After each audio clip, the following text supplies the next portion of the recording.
Okay, that's gonna be really loud, by the way, because this bot is terrible. That's fine.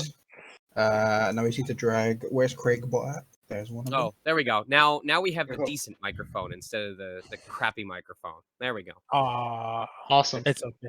Okay, yeah, there we go. We got Craig 1, Craig's evil twin, and Power is going as well. Yes. So hi everyone. We are recording this for those who aren't able to attend on the Discord and on the Reddit. This interview may be recorded for quality and training purposes.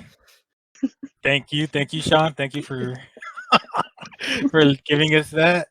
Just every like 30 seconds throughout the AMA, I'll just very softly go Audio Jungle, so that you haven't paid for it yet. You have to actually pay for the license to it. All right, I'll get the credit card. Oh my god. So where is the chat for this channel? Like, if I want to see people's like chat text reactions, and they're not in the call otherwise, AMA discussion. So yes. It's directly under the Shiki AMA questions. I'm watching all of you. Audio Jungle. Spidey, can you pay the bill, please? You're right. All right. So yes, everybody, Mr. Sean Chiplock. Hello. Shiki himself from Eden Zero. You are all now my friends, all of them. And by the way, my birthday is next month, so start shopping. You heard the man. Yeah. He will be answering some of your questions on Reddit and Discord. Since Reddit had less questions because they're lame, right? We'll have. Let me go ahead. Don't let me talk over you too much. What were you gonna say? Oh, I was just gonna say we're gonna start with Reddit since there was fewer questions, and then from there we'll move on to these Discord questions. Okay. Just as a heads up to people listening in the chat, the pros and cons of asking a question here versus on Reddit, just since he said there weren't a lot of Reddit comments. Obviously, I will be able to answer more questions quickly through this interview, through this AMA. However, I do tend to make time to go through the Reddit thread of questions whenever I do an AMA. And while it takes me a while, like it can take me anywhere from like a week to a month, I do my best to answer every question, every legitimate question, mind you, that is posted on the Reddit AMA. So if you're not sure whether your question is going to get answered today, but you would like to ask it, I do ask you to consider going over to the Reddit thread and leaving your question there, because I do make the effort to answer everyone who asks a question. And you can check like my previous AMAs for like ReZero. I forget the other one that I did, but if you look at the previous AMAs that I hosted, you'll see I go through and I answer them. So yeah, just keep that in mind. And just to follow up on that, I have pinned the Reddit thread on the AMA discussion. So if your question does not get answered today, he will get back to it as soon as he can. And with that out of the way, first I have my own question. So, I gotta ask Mr. Sean Chiplock, did you follow any Mashima work before you started on the Eden Zero project, or was this your first experience with the anime? So I had been, hold on, for some reason my microphone isn't being recognized. Hold on, I'm gonna plug this back in and use a better, do not melt. Worse, and I'd rather, there we go. Now we're back on the good one. So I had been aware of Fairy Tail, but around the time that Fairy Tail was really big, I admit that I was really, really focused on just furthering my own career. And I don't mean that in a selfish way. I just mean between workshops and my own work starting to build up, the fact that at one point I was working 2 different jobs between voiceover and Disney California Adventure. I just didn't have the time to really watch anime consistently. And I know that seems like I've lost my cred card, but I promise that like I was playing games and watching shows that really interested me. It was just that unless it was something that I specifically was excited about, I didn't usually have the time to make for it. However, I was aware of the cult impact that Fairy Tail had, which it had 2 important impacts on me. The first was that I understood the genre that Fairy Tail fell into. I'm not saying this negatively, but I know that shows like Fairy Tail and Eden Zero tend to have a much greater focus on like the cool factor, like the action, you know, the fights. The story I've heard of Eden Zero is actually really interesting, but I've also heard a lot of people say, you know, Fairy Tail gets good when they talk less and punch more. And so I came into Eden Zero prepared to kind of embody that through Shiki. Like, yes, we're gonna have, you know, moments of personality, moments where he's introspective, where he's reflected, or reflective on himself. But most of the time, he's going to be this happy-go-lucky kid who wants to make friends and beat up bad guys. And so that helped me prepare for my performance accordingly. And the other reason was knowing how important Fairy Tail was to the cult. I'm sorry, the fandom. Allowed me to take my job seriously. It was it made me understand, like, hey, you know, these people are huge fans of Fairy Tail. They're coming into Eden Zero. Give them a reason to enjoy it just as much as they did Fairy Tail. Don't give them an excuse to go, okay, you know, this was all right, but it wasn't as good as the cast was for Fairy Tail. So it was similar to ReZero, where it's like, I want to take this seriously. I want to give it the love it deserves. I want people who watch the dub to feel like I did it justice, or I did that character justice. Okay. I mean, I will say this, personally speaking, I thought you killed it as Shiki. And one of the comments on the Reddit is actually, man, Sean killed it so hard as Shiki, it's not even funny. And I do agree, you were wonderful. You brought a different side of Mashima's work. Mm-hmm. People expected Shiki to be like Natsu, and the way you brought the character to life kind of distinguished him from him. So I loved that, and I loved, you know, everything you were doing as the character. So yeah. Chat, you're welcome to disagree with me if I have this wrong. I would love to know going forward for when we start more episodes, if they keep me, you know. But you know, when I was first approaching Shiki, first of all, I found it funny how much he had in common with Subaru from ReZero. Let's see, black-haired protagonist, name starts with S, ends up in a different world, is working alongside a light-haired girl and her cat companion. Anything else that I'm forgetting of how this is a repeat? But at the same time, I was also like, okay, well, Shiki is different from Subaru, where Subaru is, he thinks 3 times as much as he acts. Shiki is someone who probably acts 3 times as much as he thinks in comparison. And so I knew going into it, I was like, okay, I can't let Shiki just be a repeat of Subaru Natsuki. How is Shiki different? And I said, okay, well, Shiki, like I said, he's very headstrong. He's very, he talks more with his fists than he does with his mouth.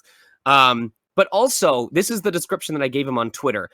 He always feels like he's one smirk away from a genuine smile. Like, no matter, unless he's like super pissed off, it always feels like whenever he's talking casually, if someone manages to just say just the right thing, like whether it's a little bit funny or reassuring or whatever, that he's one like head tilt and a little smirk away from grinning like a stupid idiot with his eyes shut, with his eyes closed. And that's kind of the approach that I took, is just give him that sensation, like even when he's not smiling, it feels like he could smile at any moment. And I think it served me pretty well. Yes, it did. And I just want to add, if there is a second season, and hopefully you do continue working on it, you will see a lot more similarities between both Subaru and Shiki. But I'm sure you'll post that on Twitter when it happens. Yeah. Now, we have a question from Ashley Zapp. Question for Sean. What about Shiki struck you as interesting, aside from his very prominent focus on making friends? Oh, man. So probably what I think... this is similar to what I enjoyed so much about Kiro back when I voiced him for Mr. Love, Queen's Choice, is I know we're going to keep going back to this often, but that's partially because the characters are fairly straightforward. It's the story that gets very complex. I love that Shiki just finds joy in so much stuff. Like, space is awesome, ninjas are awesome, oh yeah, they're called thieves and they like rob your stuff. I can be a thief. You want me to take something from you? Oh, I don't know what gender that person is, but that's cool. Good job, Shiki. That's 2021. I appreciate that forward thinking from you. and I identify with that so much because you know, when the going gets tough, he's willing to square up and put that effort in. But as long as things aren't completely down to the wire, he enjoys so much. He likes food, he likes friends, he likes, you know, social events, and it reminds me to have a positive outlook on life and just be willing to look for the fun side of things on a consistent basis. Okay, that's awesome. Now, Jared I. Robinson, they ask, what do you think of Eden Zero as a whole? Have you heard rumors of what happens? I've heard that it's definitely one of those shows that gets better the longer you watch it. And normally, like, I'll be honest, when I watched the very first episode, I remember sitting there when the credits started rolling going, what what just happened? What, there's way too much plot. Slow down. Like there was so much going on. And I felt like everything that happened in the first episode maybe could have been drawn out over the course of like 2 or 3. Like, give me a build up, like let the betrayal happen. I think the saying goes that it's like episode 3 is where the big hook of the show is supposed to happen. And I just mean that for anime in general. But my understanding from what people who read the manga have said, and even people that have seen further into the series, is the show takes itself relatively seriously and it knows where it's going. So just trust it. And I'll do that. I will trust it. I will see where it goes.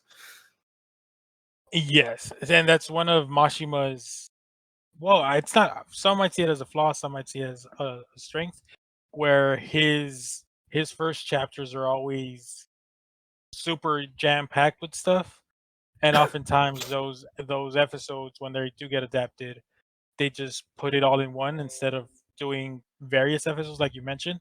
So I do understand that it's too much. It's like, let's slow it down, let's give it more. But like the people who have read the series told you, it does build up and it does get more intense as it goes on. As long as it's not one of those cases where it's like, listen, bro, you just gotta watch it till episode 50. I promise. The first 49 are terrible, but at 50 is when it gets really good. You know, that feels like the equivalent of the One Piece fan going, buddy. Like the first 850 episodes are filler, but at 851, holy shit, man, it goes in hard. I fucking love you. I love that. One Piece is gonna be in shambles, but I love that. Pat Daddy 96, what a name. My question to him: how much does playing Shiki mean to you? You kind of touched on this earlier, so I'm not sure if you want to go in further detail. So he's a challenging character, and he's someone, I honestly think he's one of the most important roles that I've had in the last couple of years because he's vocally challenging for me. One of the major differences that I mentioned on my Twitter that make him separate from Subaru Natsuki is Shiki is higher pitched. He's higher up in my register to start with. And that means when he yells, when he screams, it is way more vocally intense on me than when Subaru screams because he comes from a lower pitch. And I had mentioned this before, that this was one of the things that I was scared about, is I never wanted to half-ass a scream and make him sound way different just to keep it intact. You know what I mean? Like the difference between if I go for a higher pitched scream but my voice is cracking versus playing it safe with a lower pitched scream and it just doesn't, something sounds off. It doesn't quite sound like the same character. But there's 2 good pieces of news about that. The first is that obviously the more I practice the voice, the better I get at it, the easier it is for me to maintain it because I understand where to place it vocally. But also, I found out, this is a little scientific, but I found out recently because I finally got to have an appointment with an ear, nose, and throat doctor, that for the last several years, I've been dealing with a chronic sinus infection in part of my sinuses, like right around my cheeks below my nose. And it was causing mucus, pardon the slight grossness, it was causing mucus to constantly drain down the back of my throat, which would irritate my throat muscles and, as a result, slightly affect my vocal performance.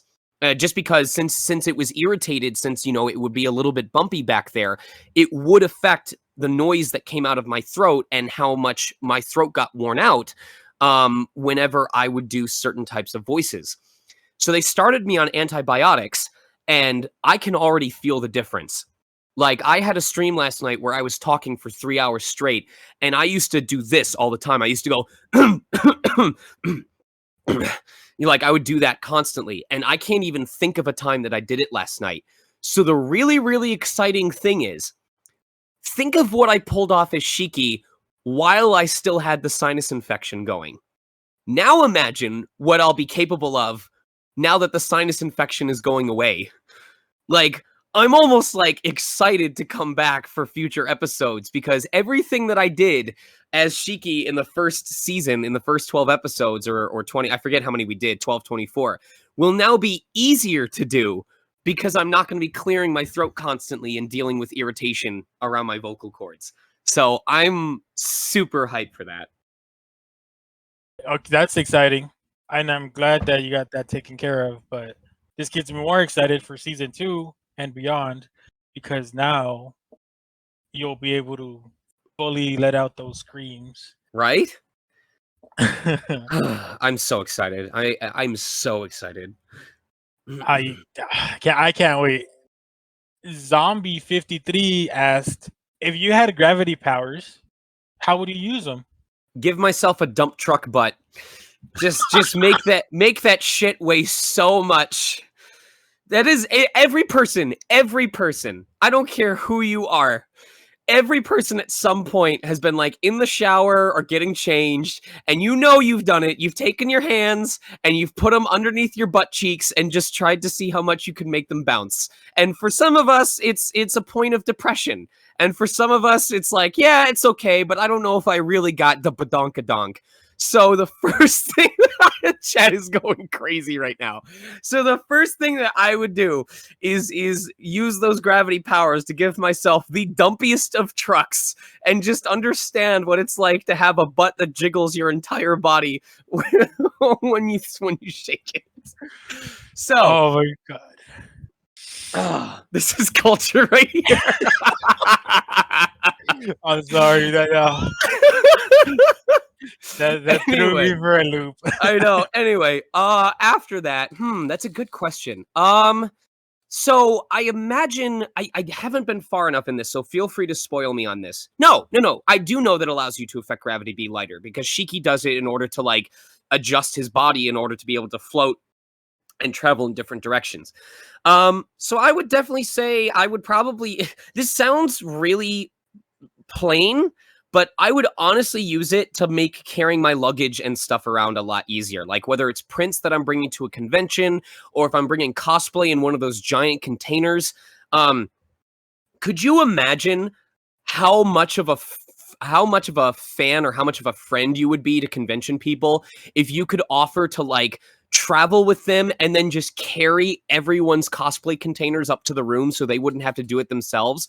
Like, I would probably never have to pay for a convention badge or room ever again, because I could just offer to people. I'd be like, hey, save me a spot in your room, and I will be your courier or whatever. I will be your chauffeur for all of your cosplay, all of your luggage. You won't have to carry anything to your room or down to your panel. I'll take care of it for you.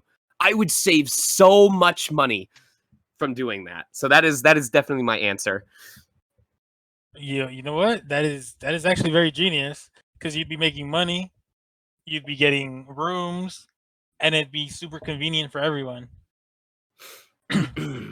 Stab. Also, yes. Also, this one is a personal promise. If we ever find out a way to control gravity powers and someone shares it with me, not only will I give myself a dump truck ass, I will give one to Jonah Scott as well, and then we'll have a twerk off. That is my promise to you. Oh my god. Oh fuck. Stab Train.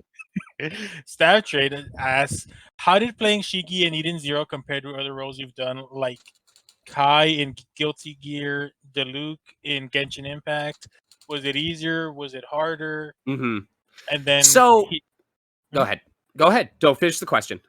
Oh, they just ended with he's done such a great job with all these characters, so I'd love to know what it was like for him to bring Shiki to life.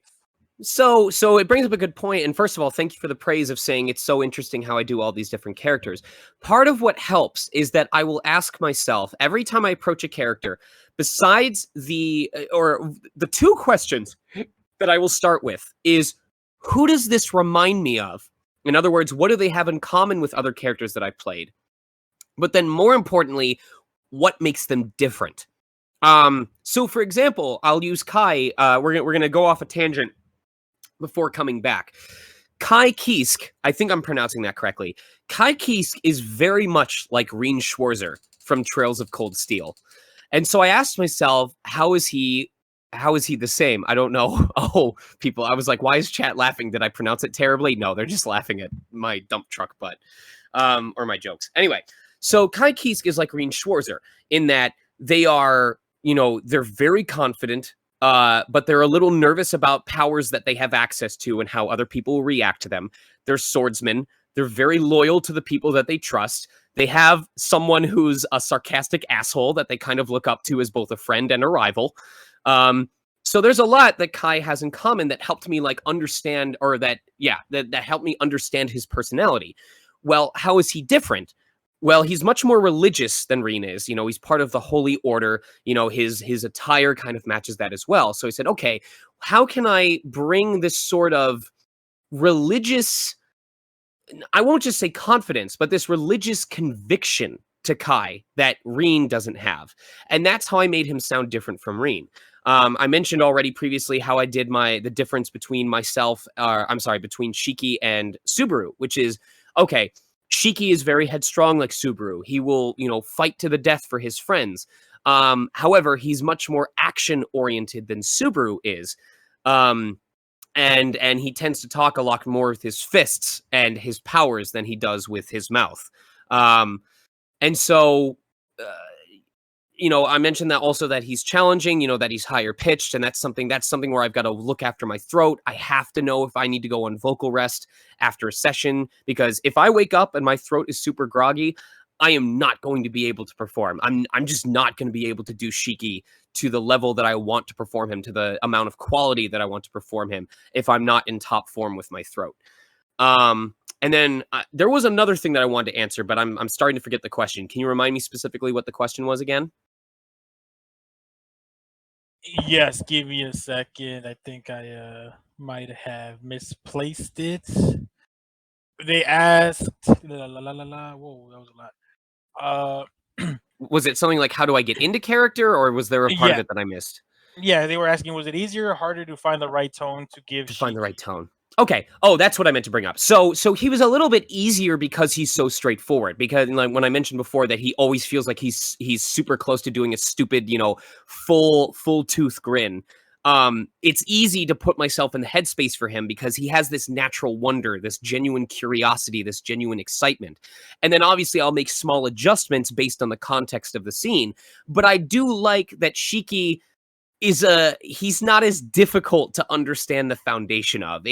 I'm not saying that he's stupid or like he's a one-note character, but I do appreciate that it doesn't take a lot to get how he feels in a particular situation. His nuance is a little bit more obvious than other characters. And yes, Shadow, I do have a Twitch. It's Sonic Mega, and I'll be streaming Miitopia tonight.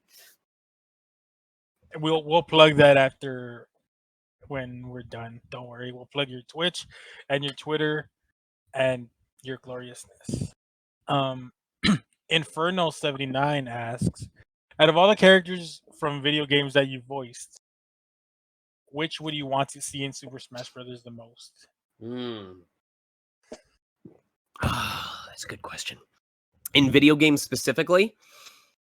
They said video games specifically, but I don't think they'd mind if any character you voiced. Okay, let me think. I do like the prompt though, so I'll think about video games specifically. Everyone immediately hops to Reen Schwarzer. They're like, I would love to see Reen Schwarzer in Super Smash Brothers, but that feels like it's too obvious. So let me load up my BTVA real quick and hydrate. And look at my roles because I forget my portfolio sometimes. I know people would love to see D-Luke. I'm sure we could probably find a bunch of move sets for D-Luke that we could use. Oh man.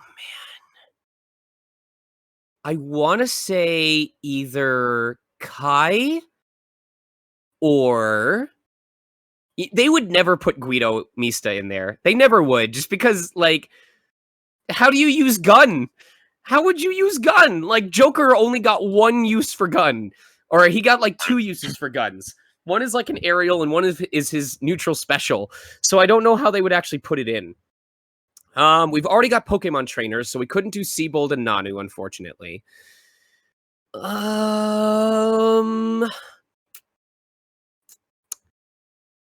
Hummel would be really interesting as like a long range gunner character. Like, imagine Hummel from East as like kind of a long range Samus Aran, or it's Samus Aran, I think is how it's pronounced. And just having him be a zoner like Min Min, but with a focus on his rifle instead of fists. I can't say Revali, because if you're going to add Revali, then you might as well add the other champions as well. Oh, you know what would be cool, though? So, it sucks that we already have an iteration of Zelda. Imagine if we had a Breath of the Wild Zelda in the game. Sort of like how Link had a Toon Link. And Zelda has attacks that she uses, but each of her specials is one of the different champions. So like imagine that like neutral B is a charge up lightning bolt from Urbosa. Down B is a shield is a reflection shield from Daruk. Up B is Revali's Gale. And side I gotta think of Mipha's Grace. Okay. Let me think about this. Okay, so side B is a Daruk roll that has invincibility, like it has hyper armor, whatever it is, where you don't take damage, you don't get stopped. It's kind of like Banjo's invincibility charge at full charge. So it'll have her side B is Daruk's protection, and it has different levels of charge. So like base charge is nothing special, initial charge is super armor, but you take damage. Full charge is hyper armor. And you don't take any damage. You're completely invincible. Down B is Mipha's Grace, similar to Wii Fit trainers Salute the Sun, where if you manage to hold it for a certain period of time, then you'll start recovering your health. Neutral B is Urbosa's Lightning. Again, they're all charge. They're all charge attacks. So neutral B is Urbosa's Lightning. So the longer you hold it, the wider the area of effect. And then up B, of course, is Revali's Gale, where the longer you hold it, the higher up you'll go. So that is how I would want Revali in Smash. Not as a playable fighter, but as part of the special kit of a Breath of the Wild Zelda skin. All I know is I lost my mind, chat lost its mind. Nintendo needs to make this happen, because that would be amazing. To answer you, Cruel, I'm not super active anymore in Smash, just because, this is a great reason, but I'm so incredibly busy all the time between interviews and work and stream that I don't really get to play Smash much anymore, even recreationally.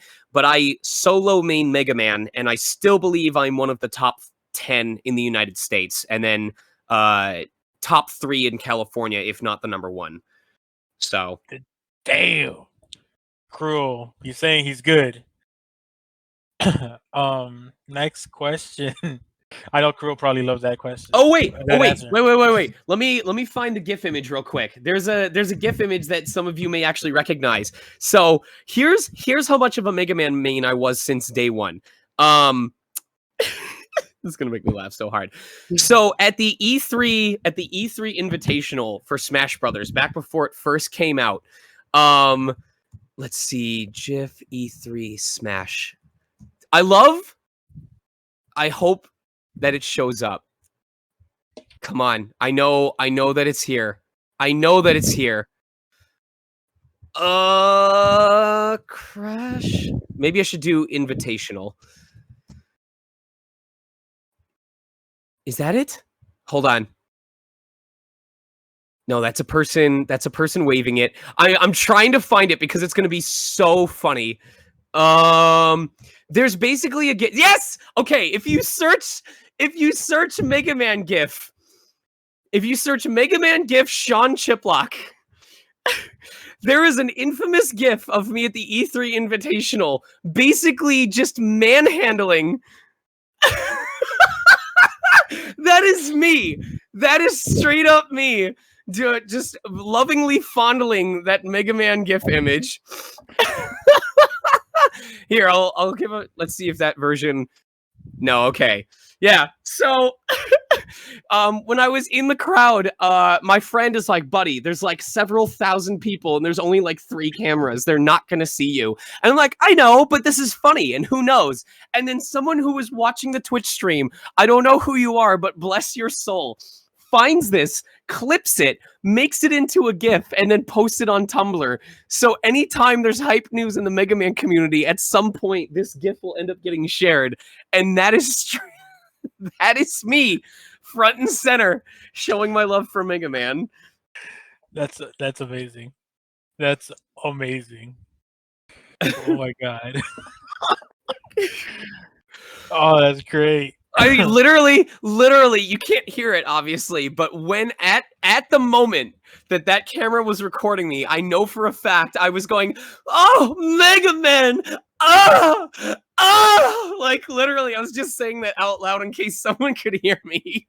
So my mouth being open is not just me making a face, it's me going, "Ah! Ah!" Oh my god, that's fantastic.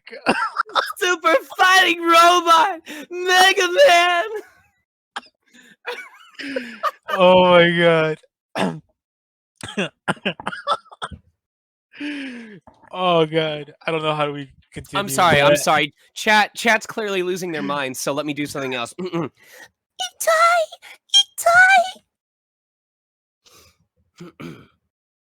There you go. All right. Dragon Flames. Their question is: do you enjoy anime outside of voice acting? If so, which anime? Oh man, I'm a huge fan of Daily Lives of High School Boys and Mr. Osamatsu. Mr. Osamatsu is the funniest anime, the funniest comedy anime that I have seen since Daily Lives of High School Boys. I love skit stuff like that so much. I was very surprised at how much I didn't hate Zombieland Saga. Like, every time I'd watch an episode, I'd be like, this is literally just about making girls undead so they can become an idol group. Like, that's not that fascinating. And yet at the end of every episode, I was like, okay, that was enjoyable. And it's so weird. It's like, I'm not a crazy fan of it, but I also don't dislike it. So kudos, Zombieland Saga. I recommend people check out Tokyo Revengers. It's not just because I voice in it. It's because I really enjoy the music and the pacing in that show. What's another anime? Oh, Odd Taxi. You guys need to watch Odd Taxi. Holy shit. Like, it's only 13 episodes. You can be done with it in 7 hours if you binge it without taking any breaks. But, like, the theme song is a bop. The fact that every character in the series is involved with each other in some way, whether you're aware of it or not, is incredible. It's so good. And if it ever got dubbed, I would want to voice either Tanaka or who's, guys, help me out. I know Tanaka is the one who's addicted to the mobile game, which is why I want to voice him, because I am super addicted to World Flipper right now. Who is the cool guy? The one who's always supporting the idol group. You know, he's like, I'm going to follow them. I'm going to be their big fan. He's a skunk. I'm trying to remember. Oh, help! He's a skunk. Chat, help me! Imai Shun? Shun Imai, yes. Yeah. I would want to voice either Shun because he reminds me of Shiki because of his personality, or I would want to voice Tanaka because I know what it's like to be completely addicted and spend shitloads of money on a mobile game. I've spent at least $15,000 on Dragalia Lost. So I'm ready. I am ready for that role. I am prepared. We were going to take a brief minute to talk about Odd Taxi. That twist, or that twist. What did you think of that twist? I'm not going to talk about the twist because I don't want to spoil it for people that haven't seen the show. That's fair. So please go watch it. And I don't even know which twist you're talking about because I know that there's like at least 3 that come to mind. So don't talk about it. Just watch the show. Seriously, you guys can be done with it in a single afternoon or evening. Just start it at like 7, 8 p.m. Drink a Red Bull halfway through. You'll be glad you did. Yes, very much so. I know Air is loving the fact that you mentioned Not Taxi. He's the one who's been Such an recommending underrated it. show. Yes.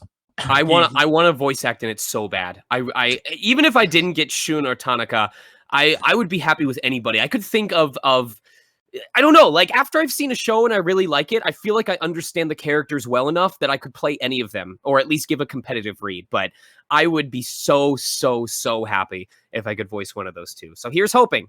Send me the good vibes, chat. Send me the good luck. Good vibes only. A Cruel Sun asks, how do you think of Revali as a character on his own, and how did you try to voice act with his character? So Revali is an asshole, not as a character. He's an asshole to me, and he made me cry. A lot of people have heard this story by now, but when I first, I originally was, I'm going to start by talking about what he means to me and then what I think of him in the game. I originally only booked the Great Deku Tree.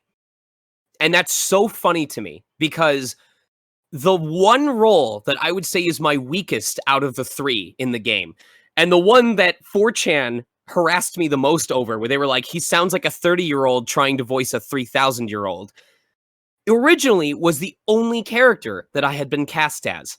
And it was during the process that the opportunity to read for Revali came along. And I think it was something like they had someone, but it wasn't working out vocally. They wanted to hear some other options. And so I started voicing Revali. And originally I was trying to make him confident. To me, there's 2 main types of confidence. There's confident and trying to convince everyone that you're the best, whether or not that's true. And then there's confident because you know you are the best. You don't have to prove yourself. You just have that trust and belief.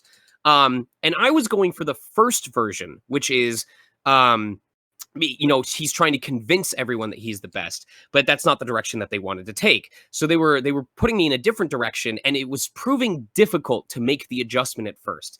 And I got really, really scared that I was going to end up getting replaced like this possible other person did. And so we went on a break, and I called up my mentor, and I started talking about how scared I was. And I was like, I don't want to screw this up. I love this character so much. I love his design.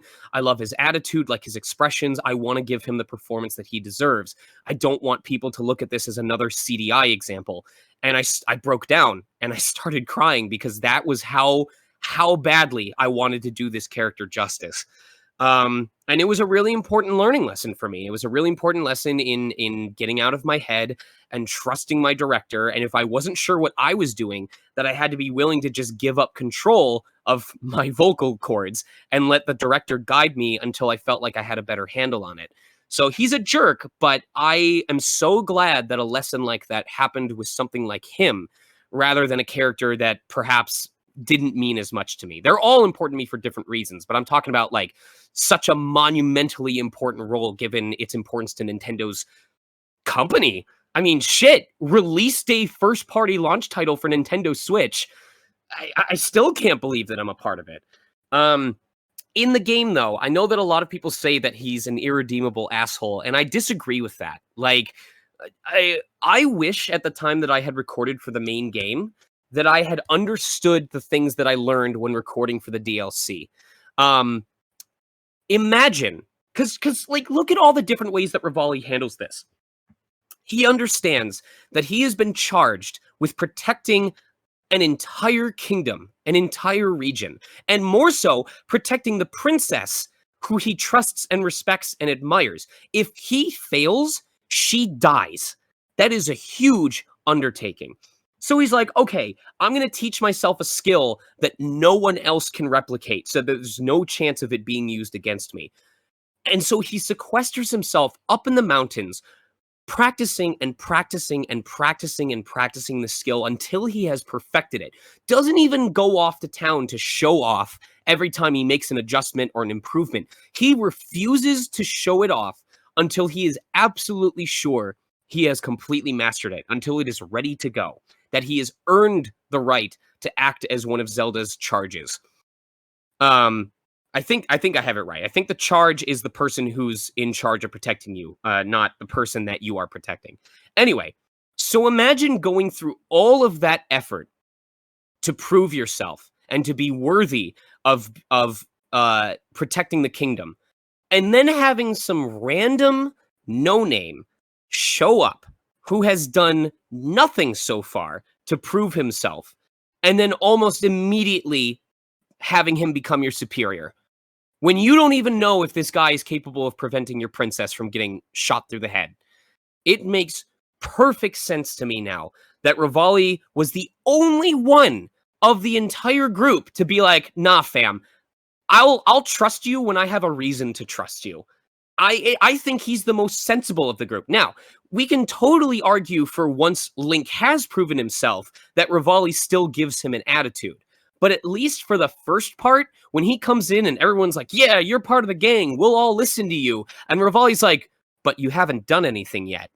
That makes so much sense to me. And that's why I don't understand people who say he's an irredeemable asshole. He's a jerk, yes, but he had every right to be skeptic of a massive, massive risk that they were all taking until he was sure that they weren't all going to die because of it. That was intense. Catboy Loki asks, which role was your favorite one to voice? So I promise this isn't me copping out of the answer, but this is a very consistent answer that I give across interviews. I have characters that I am particularly proud of. For example, for those of you who have seen season 2 of ReZero, that entire rabbit scene, the rabbit scene out in the open snowfield, I did all of that in one take.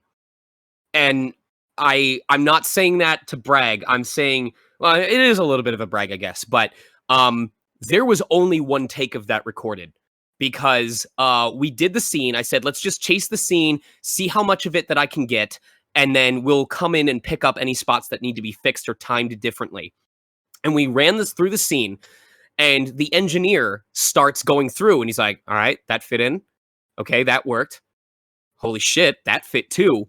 And before we knew it, he played back the scene, and everything, maybe there were a couple pieces that needed to be sped up or just barely slowed down, but the entire scene played through the dub of what I'd recorded, and it fit nicely. And the engineer said, I know I could make you do it a second time, but I honestly don't think we'd be able to get everything as cohesively fitting together as we just did, so we're not going to. So that entire portion of that scene, from the moment that the rabbit attacks him to when he dies, when he wakes up coughing, that entire thing was one single take. And I'm so proud of that. But to get back to the question, I find something about every role that I can either be proud of, like something that I accomplished for the first time, a challenge that I overcame, or something that I knew I was going to do very well, and I brought my A game and I knocked it out of the park. An example being, maybe actually, Breath of the Wild is a perfect example of this for me. Great Deku Tree was a challenge that I overcame. He was a no, I'm sorry. Let me think about this. I'm trying to think of the order. No, Revali was the challenge that I overcame. Teba, or the Great Deku Tree, was something that I had accomplished for the first time, which was a very low, very raspy, or very wispy baritone. Teba was the something that I knew that I would knock it out of the park, and I'm super proud of it. For those of you who don't know, Teba was 100% my own vocal creation.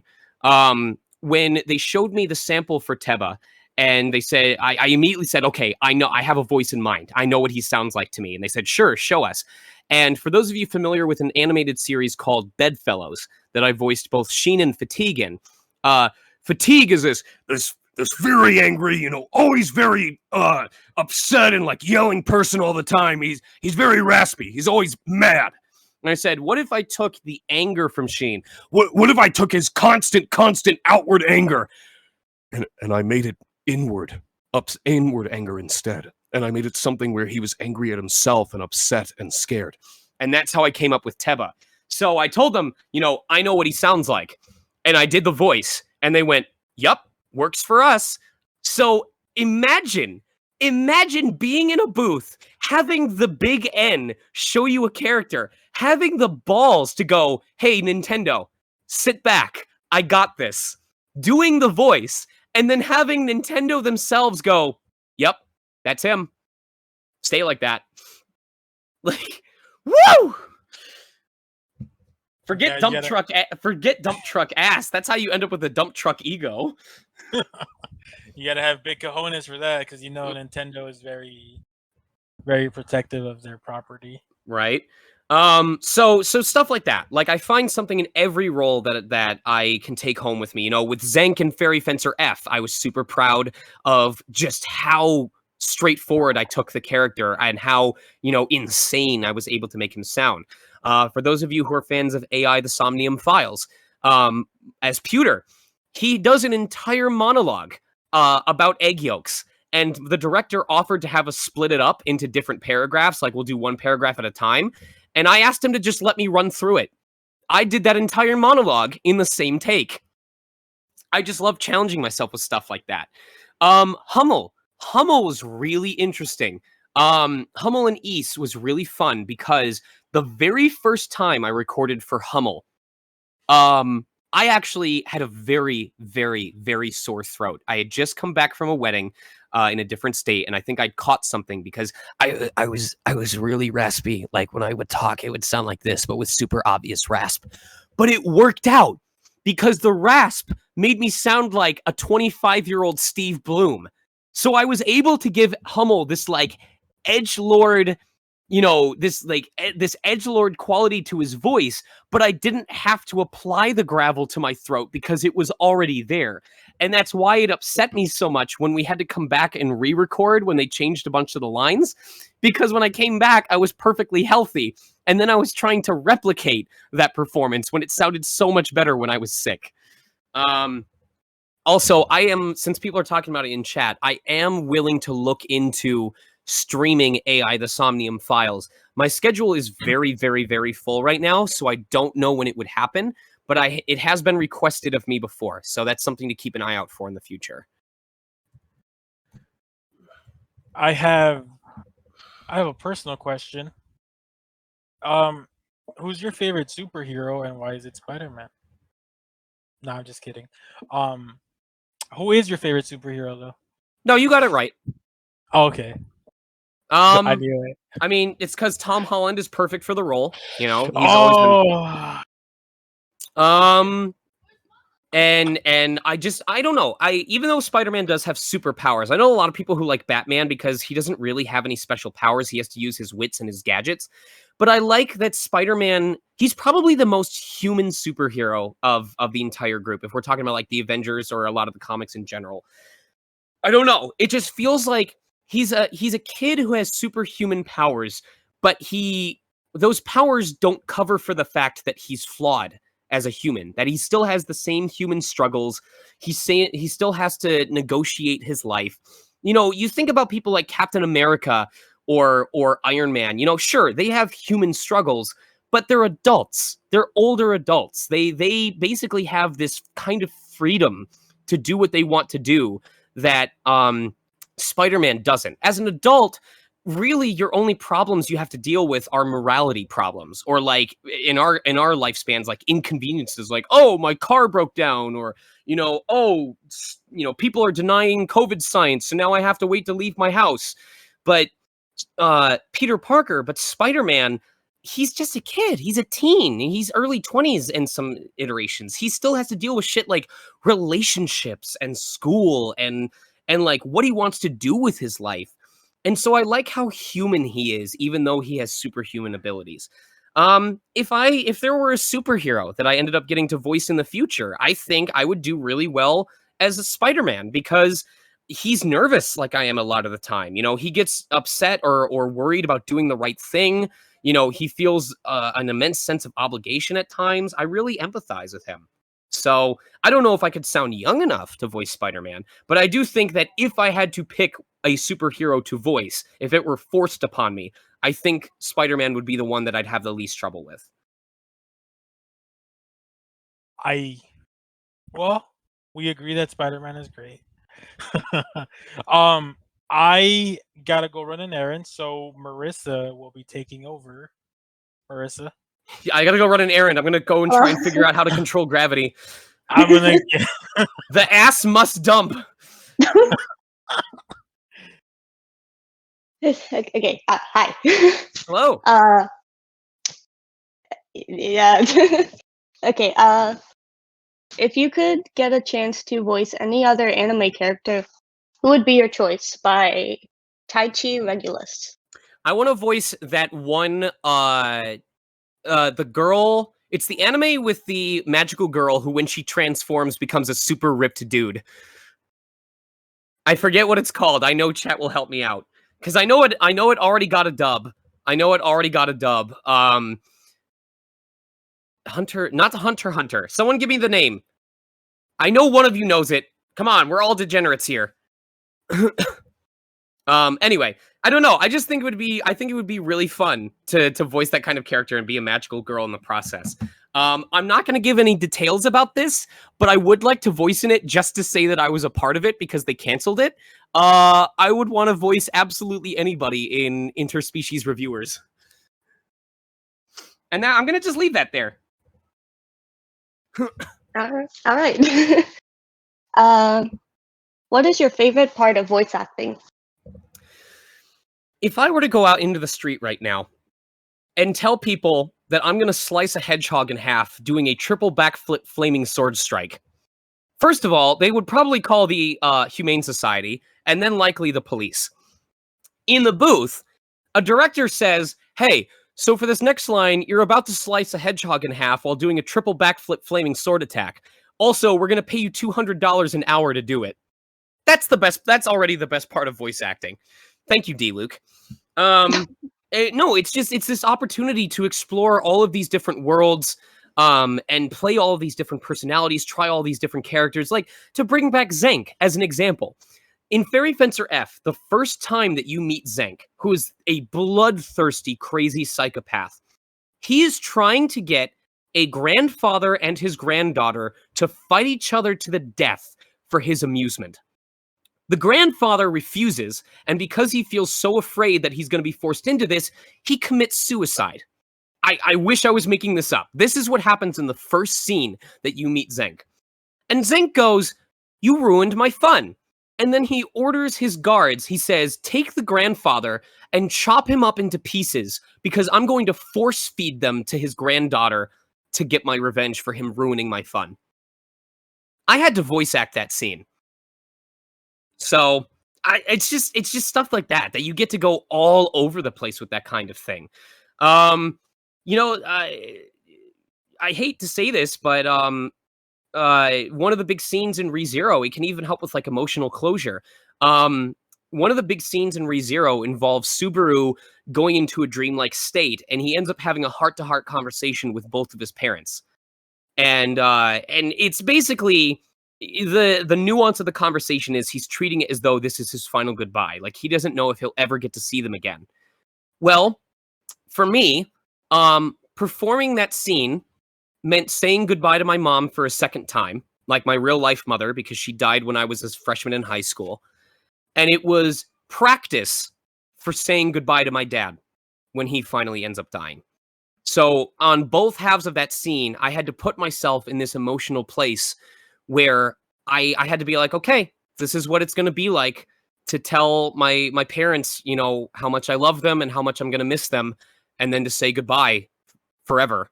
And I hope that showed through in the scene. I hope that my emotional commitment showed through. So it's just stuff like that. I love that I get to explore all of these different experiences. And not only are they free, so to speak, I get paid to do it. And I get paid to create these experiences that I can share with other people. You know, look at everyone in this chat who enjoys Eden Zero. And it also, that's the other thing I was going to bring up. It allows me to become part of a community. I may not be super active Eden Zero. Yeah. I may not be super active about watching the Eden Zero anime or watching or reading the manga, but because I voiced the main character, I still understand the plot. I understand the sequence of events. And that means if you guys talk to me about a particular scene, I can share in that joy with you. I can spend that time with you and be like, yeah, I really enjoyed this part of the series, or I really enjoy like this particular, fight against one of the bad guys. And it's my way of basically getting to socialize and interact with communities through my work. And I really like that it provides that access for me without me having to dedicate additional time to it. That question was asked by JMG, by the way. I forgot to say that. Thank you, JMG. The next question is by Shadow of the Fallen. What got you into voice acting? Neopets and boredom. No. So I'm sure there's at least one person here. Go feed your Neopets, you losers. Anyway, I'm sure there's at least one person here who is the night owl that would stay up watching Adult Swim every night and would usually go to bed between like 3 and 5 in the morning. Usually 4:30, 5 o'clock in the morning, because that's when the replays of each evening's episode started. And they're like, all right, I've already seen this. I'm going to go to bed. It was also, you stayed up past 3 a.m. so that there was no risk of you being woken up at 3 a.m. by the Carlos Mencia show. Or the George Lopez show. Anyway. Anyway. So I would often stay up super late and I would do my dailies on Neopets, especially because 3 a.m. was on the Midwest, on the East Coast. That was when their servers reset for the day. And so I do my dailies and then I'd usually go to bed at that point. And I would always have Adult Swim on in the background. Well, this one is for chat. I always ask this, so I hope at least one person knows what I'm talking about. Do you guys ever remember there was a point where Adult Swim was like advertising their website using this like blobby neon pastel colored character where literally the whole advertisement was just this, it was like this seizure inducing pastel colored background where he's like, adultswim.com, you should check it out. It's got games, it's got shows, games, adultswim.com. Like literally. Okay, so I'm glad you guys remember that because I fucking hated it. I hated it so much. And so after it had played for like the 8th time that evening, I did what any normal person would do when they are sick and tired of listening to something over and over again. I did exactly what it told me to do. And I went to adultswim.com and I was browsing around, checking out the games. And eventually it was showing this like behind the scenes clip. It was showing an upcoming clip for Trinity Blood. And for those of you who are old enough to remember MTV's Behind the Music videos, the way it worked was it was a clip of the episode of the dub that was going to be coming out. But every so often, these little factoid bubbles would pop up that you could click to get like extra info about the scene, or it would show you like a behind the scenes video. And one of them was an in the booth mid-session showcase of Troy Baker performing his role as Abel Nightroad. So it had 2 cameras. It was a top-down view of Troy Baker in the booth. And then there was the other camera showing the clip that he was dubbing to. And so the engineer gives him instruction, he performs the line, and the director's like, okay, I need a little bit faster. Give me a little bit more of the monstrousness. Like, imagine that he's holding himself back from transforming, but he's not fully preventing himself. And he's like, all right, well, we'll go for another take. Boop, boop, boop. And Troy starts talking, and the character's lips are moving at the same time. And this was the first time that I had ever seen a person's voice become the character at that same exact moment. I was watching Abel Nightroad move his flaps, but I was hearing Troy's voice at the same time. And that's when it finally hit me like, oh, this is a thing that people do. Like this is what I'm hearing. Like there's a human behind this. And it was so funny to me that I didn't get it before then. Cause like I wasn't an average kid. I watched Sailor Moon on VHS. I watched cartoons, so I'd heard voiceover performances before.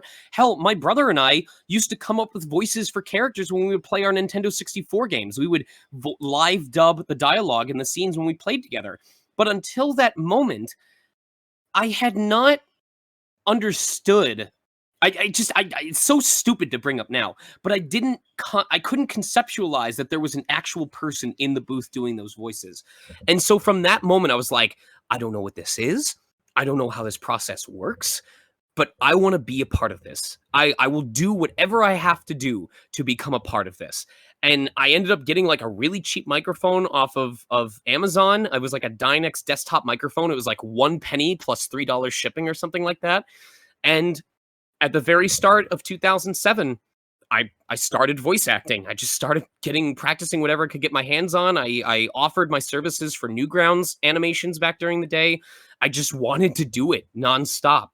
And that's how it's carried me ever since. Like I've told people, as long as I never lose that enthusiasm, that genuine, almost Stockholm Syndrome level passion for voice acting, I don't think I will ever retire from this. My plan is to die while I'm still in the process of recording for a project so that they'll have to do one of those in loving memory of Sean Chiplock at the end of the credits or something like that. Yeah. When I was little, I was like, people voice people? Right? All right, next question. Cruel Sun asks, when voicing dubs for characters, do you listen to the Japanese voice acting and try to make it similar or different in any way? It will depend. Sometimes the client will want you to match the Japanese as closely as possible, and part of that is due to time constraints. Like if there's a lot of cases in dubbed video games where if the Japanese audio is 2.27 seconds long, your English recording needs to be as close as possible to 2.27 seconds long. If it's a little shorter, it's okay. If it's too short, they're going to make you redo it. If it's 2.29 seconds long, they're going to make you redo it. It's very tight fit. A lot of that happened with Trails of Cold Steel as well. Sometimes they will not want you to match the Japanese. They're going to say that was a big thing with Final Fantasy VII Remake. Was the director was like, okay, so in the Japanese, they tend to go really overboard. They tend to ham up the performances a little. We want something much more grounded. So don't rely on the Japanese. Obviously, look at it for length reference, but other than that, don't match it 1-to-1. And so it's a case by case basis. You know, I enjoy listening to the Japanese, especially if it's well done, because it gives me a perfect reference point. Like Subaru's Japanese performance in ReZero, I loved it to death. I was actually scared that I wouldn't be able to measure up to the quality of that performance. But at the end of the day, what's really most important is that I understand the emotional context of the scene and that I have fun. If I'm not believing what I'm doing, then I can't expect the audience to believe me either. And so that's probably what's most important to me. Yeah. So, you know, for example, when we talk about Shiki, there's times where I feel like I may not be able to get as high pitched as the actor does for Shiki, but I feel like as long as I commit to his emotional state, as long as I commit to the scene, even if the voice is not a perfect match, I can have faith that the mood, the emotion, the impact has still been carried accurately. All right, next question. This one is also by Shadow of the Fallen. Any advice for people who are interested or trying to enter the voiceover scene?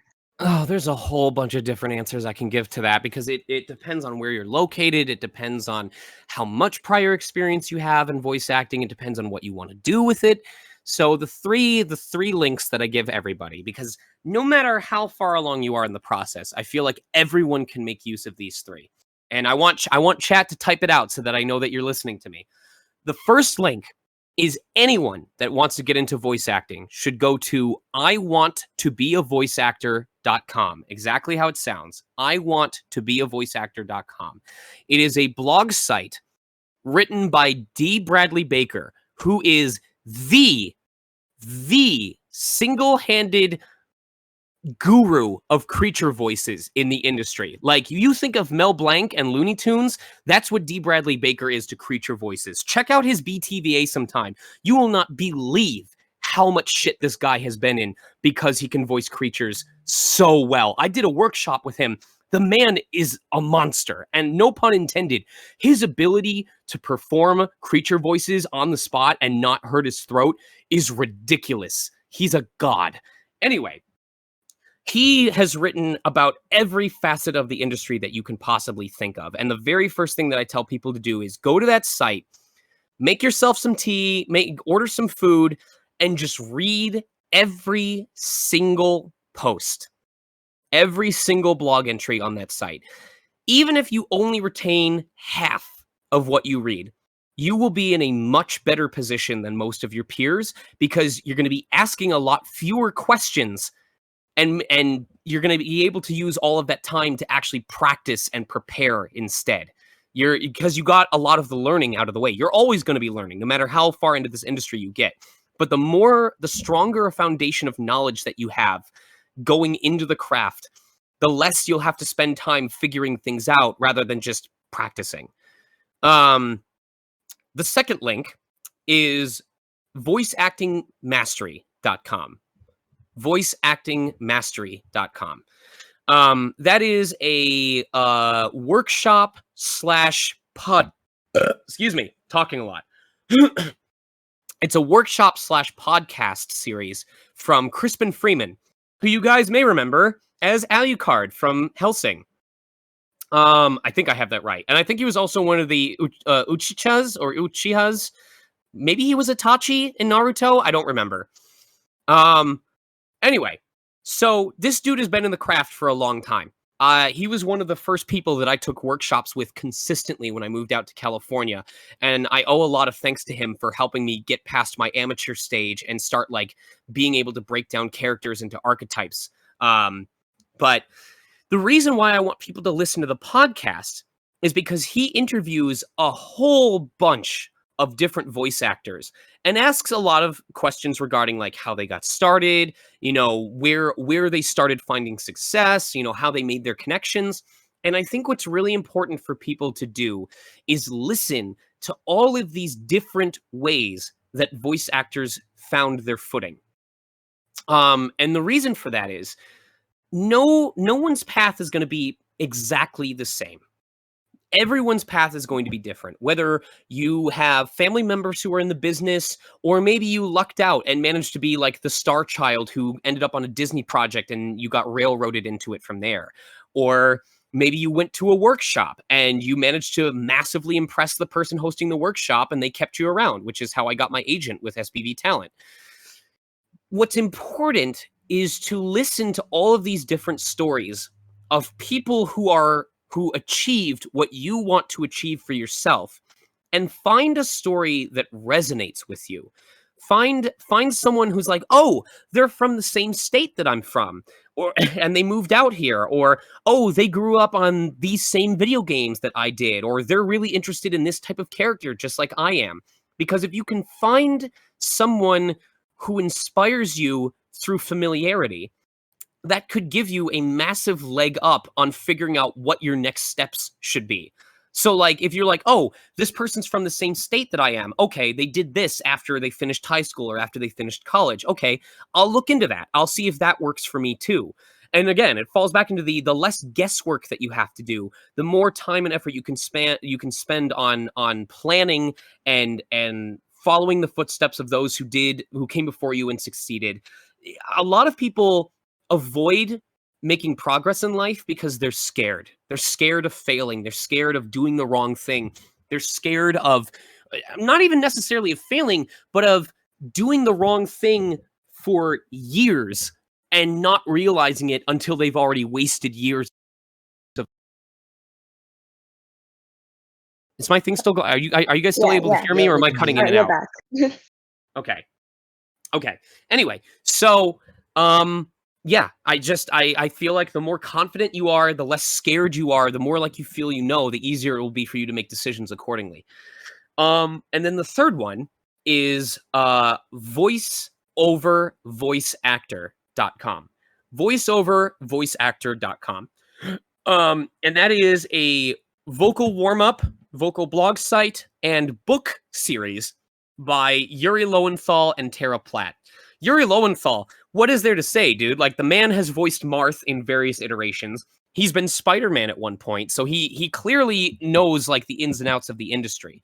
I would just recommend getting the book so that obviously it may be a little outdated, but I purchased it. I really enjoyed it. It was a fun way of looking at different aspects of the industry in tandem with D. Bradley Baker's website. And I also really enjoy that their website has some blog posts that have vocal warm-ups because you need to remind yourself to warm up and cool down your throat before you perform, just like you would any other muscle before doing a gym routine. Otherwise, you're going to hurt yourself, and it could affect your ability to perform. So those are the 3 links that I give to everybody, and I say it doesn't matter what your experience level is. If you make use of these 3 links, I think you'll be in a better position than most of your peers who haven't looked at this. And in an industry where you could be competing with anywhere between 50 to 5,000 other people for the same gig, every bit of knowledge you have that benefits you is important. Yeah. All right. Cool. All right. This will be the last question I'll be asking, and then I'll hand it off to Dav, which is Toyota. Okay. I would say. You said on this question, then we're going to swap over? Yeah. Okay, after this next question, I'm going to want to take like a 5-6 minute break just so I can hydrate and use the bathroom. So just while you swap over, we'll take a quick break. All right. Okay, so Epic Matt asks, out of all the characters that you have voiced, which has been the most unique compared to the rest? Probably either Monotaro, because I had to say with a straight face that when my dad licks my butthole, it makes me feel funny. Or he says, when you lick me there, it makes me feel all funny, or it makes me all tingly. Everyone's spamming the blink gif. Listen, I'm Oh, you cut out again. Oh, shoot. Okay. All right, you're back. Hold on. No, it's because it swapped out. I'm gonna try a different USB port. Maybe it's something's malfunctioning there. Right. Let me try this one. Plug that in. Okay. Why is it not recognizing? Hold on. Something's going on with my mic. I may finally have to get a replacement if it's gonna be like this. Dun dun dun. Dun, dun, dun. Thank you for your patience. Taking a break. All right. See if that. Okay.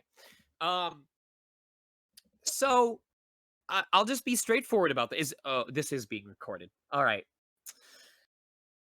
I won't give the name of the project just because I don't want to be too specific. But I specifically remember that in order to get the proper context for a scene, I asked my director, okay, so is this like normal butt sex or some kind of special superhero sex? And he answered the question. For those of you who are curious, it was the special superhero butt sex. That was the context. And with that knowledge, I gave the line delivery, and he went, perfect. Yep, that's what we needed. So that is a case where asking that question and then performing accordingly helped me get the job done. That's great. All right. So you can do your stuff. Yeah. Dav will be back. Well, Dav will be taking over. Intermission time. I'll be back probably at 1:20, and then we'll keep going until 2 p.m. All right. All right, so the rest of you lot are here while we wait. Since we've only got about 40 minutes left when he gets back, chat's not being recorded, unfortunately. There's no way for us to do that, but there's been reactions from Sean, so that we'll filter in. Because we've only got about 40 minutes left, not everyone's question is going to get answered. What the mods are going to do is we're going to kind of scan through them, and any questions that are really like mundane, we're probably going to skip over them. The ones which are going to give an actual insightful answer, you know, something that will help other people, you know, actually inform people on how time has been as a voice actor, is what we're probably going to focus on asking. If your question doesn't get asked, go to the Reddit and post your question there. Like Sean said, he will go and he will take his time and answer them. Okay. Emerald, I don't think yours has been answered because I don't remember hearing your name. Just to follow up with Dev, if post it on Reddit. I will leave it pinned there because I mod the Reddit. And if you're having issues with your question showing up, just DM me and I will get it resolved. But yeah, so I hope you guys are enjoying it so far. We've asked as many questions as we could. We will try to ask as many as we can, but like Dav said, the ones that are kind of rapid fire we'll probably save for the very end, just so it could end on a quote unquote high note. And yeah, I don't know if you guys want to add anything else. The Reddit thread is pinned right now in the AMLE discussion, if I remember correctly. Yep. Yes. There, it's pinned there. So while we wait, everyone, let's have a little talk. Is everyone enjoying their day? How has everyone's week been? Just start spamming the chat. Let's see what everyone's been doing for the week. I assume school. Oh yeah. Tyra and Dad doing good. First week of school. Okay, full school. Watching Eden Zero in preparation for this, right? Of course. Hey, you're not allowed to ask that because you never did it. I'm waiting for all 25 episodes. It's a completely fair. Shake my head. That's fair. Yeah, I watched like 3 episodes. I meant to watch it all, but yeah, that didn't happen. Yeah, so we should have saved Marissa for the end. So we should have let people who watched it go first. Hey, That's what I watched 3 episodes. Hold on, yo, Crystal, your goats gave birth. How many? How many kids are there? 3 babies. All right, I'm gonna give you the digitalis roll. All right, you're gonna go take pictures of them, and you're gonna put them in the photography channel because I feel like everyone would love to see some kids. I'm watching my son destroy his room right now. Is he a One Piece fan? Working on artwork. Don't forget to share your artwork in the user creations channel. Everyone would love to see it. No, the joke is Sean was making fun of One Piece taking 850 plus episodes to get good. Yo, those are adorable. Oh, they're so cute. Those are adorable. And yes, for those wondering, we will keep this channel alive. It will not die. We might hide the asking the questions channel, but we will definitely keep this channel open for everyone to see and relive this wonderful experience. And yes, I was crying because he said Tom Holland. What did I tell you yesterday? My wife was excited and happy. She was like, "Yes, he's a smart man," and I'm over here like questioning life. Yeah, you could hear channel in a corner. Yeah, you could hear the media or user creations. You could hear the not disappointment, but the sadness in my voice when he said that. Bruh. Yeah, the sigh. You heard it. Yeah. The, I mean, Disappointment. he got the character spot on of Spider-Man, of who he is and his inner struggle, and I love that. We just disagree with who the best Spider-Man is, but it's fine. He likes Spider-Man. I know people were saying, "Oh, Spidey's mad that he doesn't like." See, you can hear it in Spidey's voice every single time. He you can realize when he's kind of hitting him a little bit too close to home. No, I'm actually happy that he is a Spider-Man fan. Again, we don't agree with the Spider-Man, but everybody has their opinion, and it still moves the Spider-Man fandom forward, makes it a bigger cult than the fairy tale one. So we're good. After this, Spidey's just gonna log off. Spidey's Just closing be alone. And think, server's done. think about life.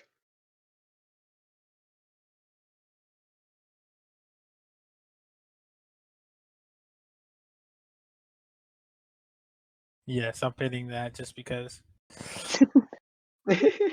Still chicken on the table. Y'all got chicken on my table. Well, I had chicken on my table. I was eating it earlier. Most of my numbness is gone.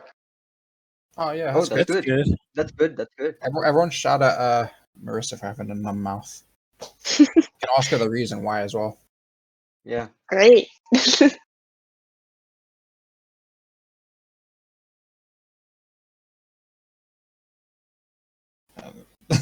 Fucking air. To be fair, I don't get the meme either, so. Oh, is that him We're back? back. All right. Okay. Hello, hello. Welcome back.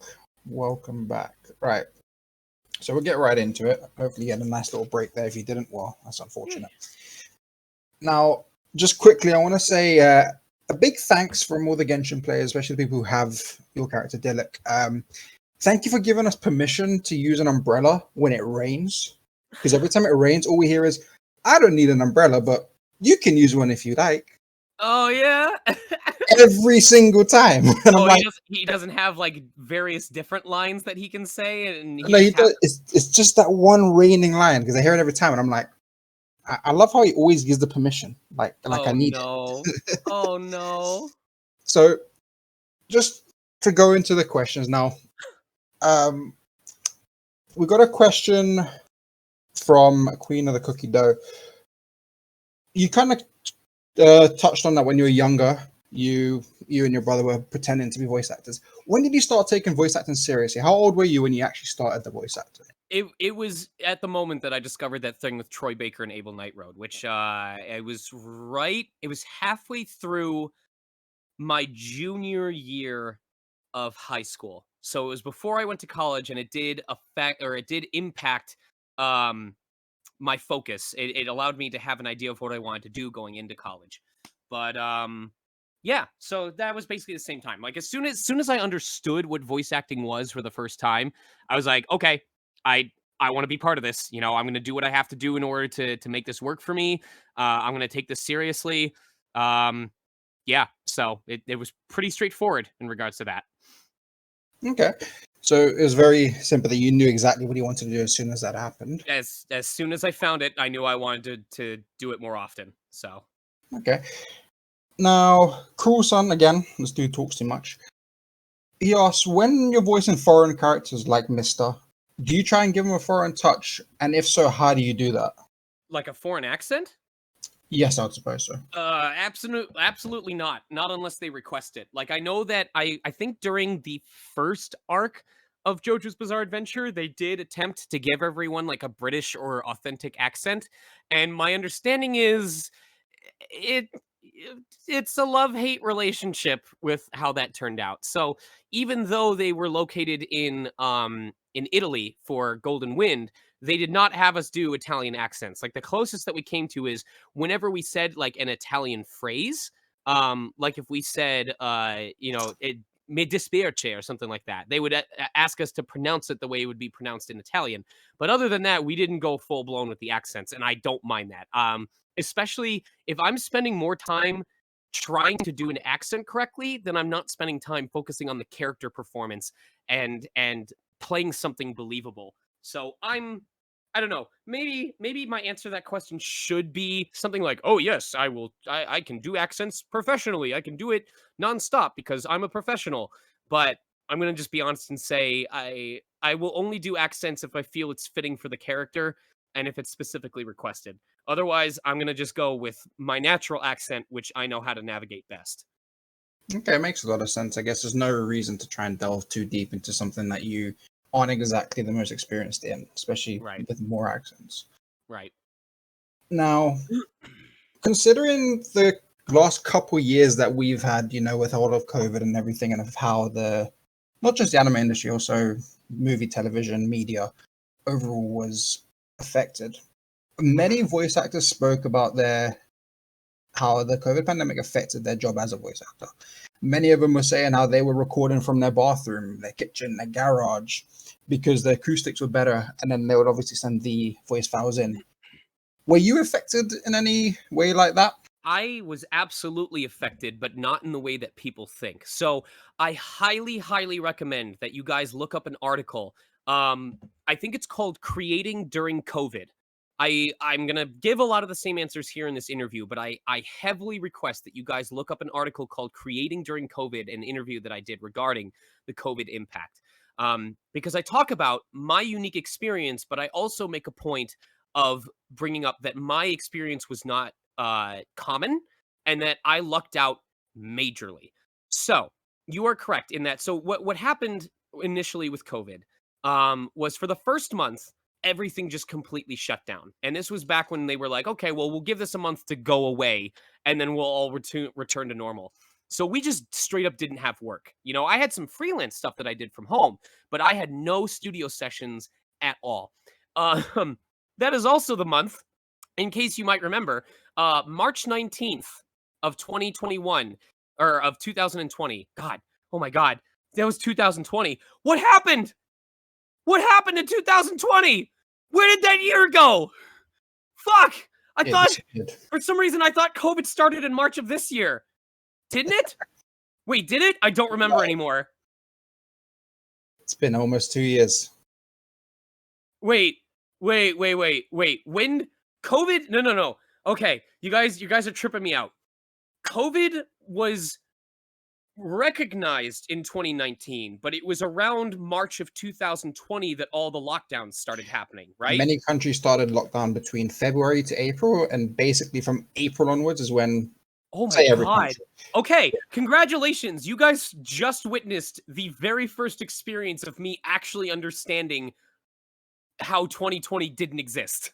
Like, wow, that was surreal to experience just now. Oh my God. Okay.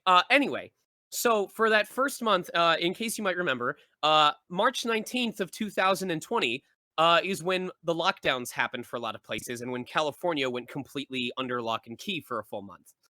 March 21st, 2020 is when a certain game screen went ba-da-ba-ba-ba, ba-da-ba-ba, ba-ba-ba-ba. And so that got all of my time. All of it. In 1 month of Animal Crossing New Horizons, I logged more hours, according to my Switch metrics on the settings. I logged more hours on Animal Crossing New Horizons than I did in 3 years of active Smash Bros. Tournaments. I don't know how I managed that. I was an active Smash player when it came out, so I don't know how, because like my Smash was something like 862 hours or something like that. Animal Crossing in 1 month was 1,137. Okay, wow. Okay. I feel like that's a. I don't even think it's possible. Maybe it was lower. Maybe it was something like, I'm trying to think of what's 24. Hold on, I gotta do some math. Maybe it was 2 months, over the course of 2 months. Calculator. There's 730 hours in a month. Okay, so I want to say, I think it was over the course of a month and a half, I logged like 857 hours. And then Smash Brothers was something like 632 or something like that. I think that's correct. It was 600 something hours for Smash Brothers, 830 for Animal Crossing. Anyway, getting beside the point. So after that month passes, studios start getting antsy because folks in Japan, either through ignorance or through actually having some handle on the disease at first, were like, okay, well, our country's got it under control for the meantime. We're already way behind on our production schedule because of COVID. Let's get it picked back up. When can we start recording next week? And the English clients were like, hold on, we'll get back to you. So about a month after that month of us doing nothing, they reach out to the talent and they go, hey, what are your home setups like? And the talent started sending in samples. And that was when everyone started quickly learning that, and this is not a bad thing, but most talent's home studios, unless you are full-time dedicated to recording from home, like my friend Joe Zija is, um, your home setup is fine for auditions, but is not good enough for broadcast quality. And that's okay. That's okay because the historical trend was that you'd record from home.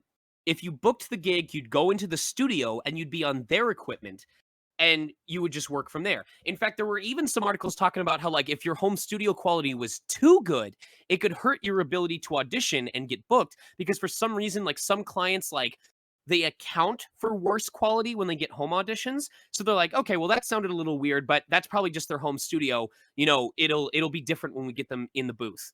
But like if it's too crisp, then they can't dissociate and they'll be like, oh, that must be the actor. Maybe I don't want to hire them.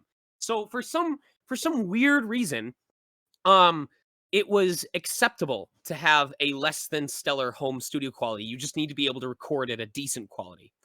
Well, now that no longer cut it. Now it was no longer enough. They could not accept home recordings from a studio that wasn't good enough because the engineer couldn't clean up the audio enough for it to be used for broadcast. So what transpired was a massive wave of them going, "Hey, give us your home studio specs." And talent going, "Here's what I've got." And the client going, "Oh, we can't use it the way it currently is. What access to equipment do you have? Are you willing to make these purchases?" And here's the thing, with the exception of one studio that started sending out remote rigs, and even then that took them several months to get them together, none of these studios were offering to cover for new equipment purchases for the talent. It was all coming out of our own pocket. So you can imagine what this led to, where they were strapped for time and struggling to get these performances in, but the talent just straight up did not have the equipment to record at the quality that was being requested of them. And you have to remember, not a lot of people have a shitload of money. Like, it's a good idea to live out in California with a healthy savings, but I know plenty of people who don't have more than a couple grand in their savings account. For reference, as soon as I learned about it, I told clients, I said, so this is where our stories start to diverge. And chat, I really hope that I'm not like boring you to death with how much detail I'm giving at this story. You're But not. I figure you guys, most of you aren't voice actors or you didn't get like the behind the scenes treatment. So I figured it'd be fun to learn like what was actually going on for us. So here's where I lucked out. So obviously I had the time and I definitely had the money because of how well my career had been doing. So you don't know my wife, but my wife would vouch for me. I had a super stressful period of about 2 weeks straight where I dropped about, I want to say $4,500 to $5,500, so about $4,000 to $5,000 on shitloads of acoustic foam. I'm talking wall. I'm gonna see if I can download a photo real quick. Bear with me real quick. All right. Upgrades, studio breakdown. Okay, let me. So to give you an idea, originally, all of my recording was done in my closet. Um, I had a Blue Yeti microphone in a closet. It was a very cramped space. Um, and I had to move everything out into the room. I had to this used to be a second bedroom. It looks completely different now. This used to be a second bedroom with a bed in the corner and a computer set up, and it was wide open and I had stuff sitting in the corner. This is what my now updated home recording studio looks like. This was all done by hand. I ordered a new microphone. I ordered a new interface. I got the room divider. That's just a normal room divider that you would use for like changing clothes. And then I hand glued all of the acoustic foam panels onto it to make it a portable sound absorption unit. And then every single panel of acoustic foam, that's actually an unfinished. That's unfinished because after I took those photos, I actually ended up doing the rest of the wall. You can see that the wall is a little bare. You can see that there's baffle blankets in that second image covering the mirror of the closet and the outside window. those entire walls and that ceiling, which is now also covered, are now completely covered by sets of 6 acoustic foam panels glued onto poster board and then Velcro stripped onto the walls and ceiling. Because I wasn't allowed to put any holes in the wall. Though our apartment lease doesn't let us do permanent damage to the walls or ceiling, so I had to use Velcro strips instead. So I turned that room into its own selective booth. It's not as fancy as Joe's, and it probably is a little more expensive than Joe's was, but it got the job done, and I had it done in 2 weeks.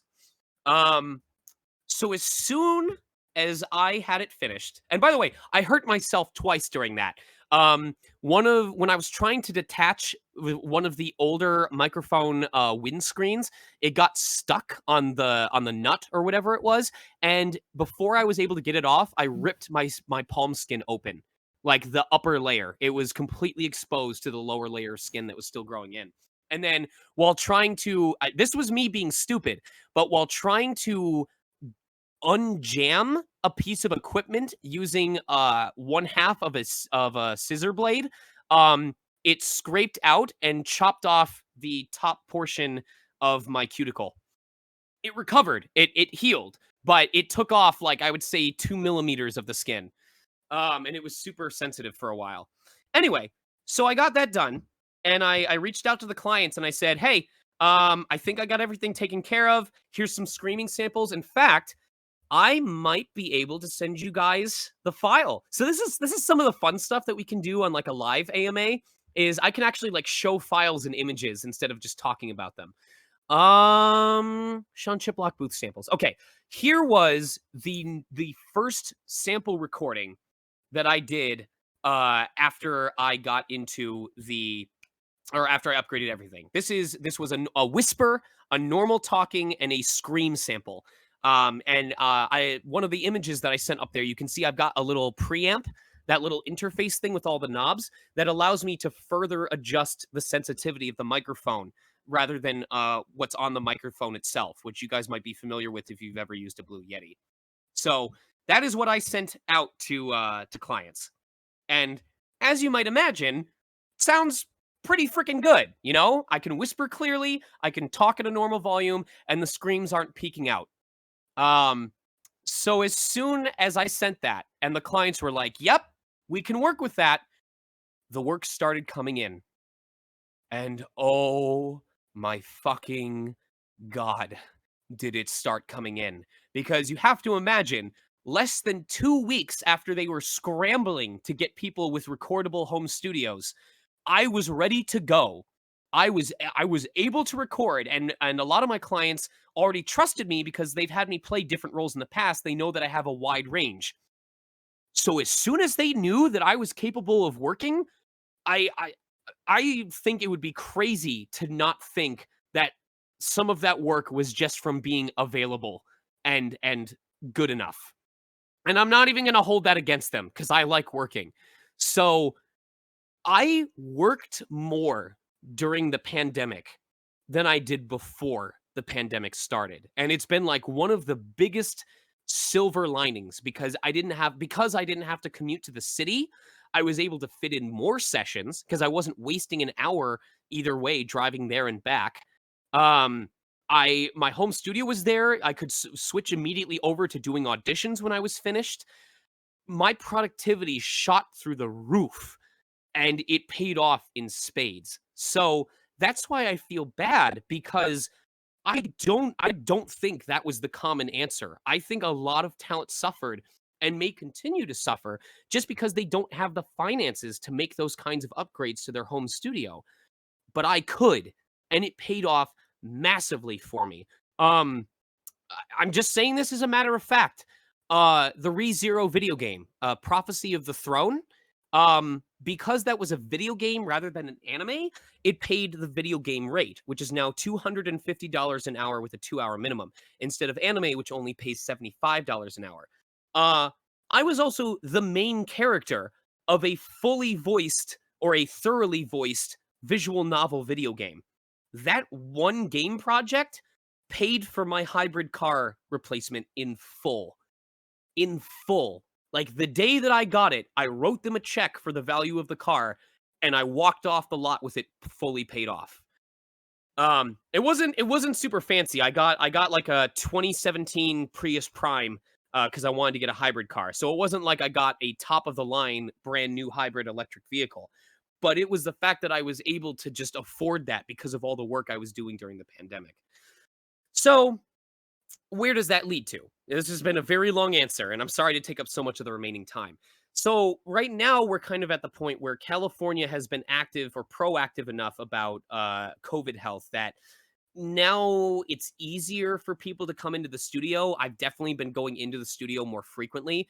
Although it's usually been when it's absolutely required, like a special request, or if there's a reason I can't easily get to the studio. Like for right now, or for example, right now, my car is in the repair shop, so I don't have access to my car. But in general, I really hope it's a trend that continues. I really hope that clients embrace this going forward as a way to honestly double their productivity.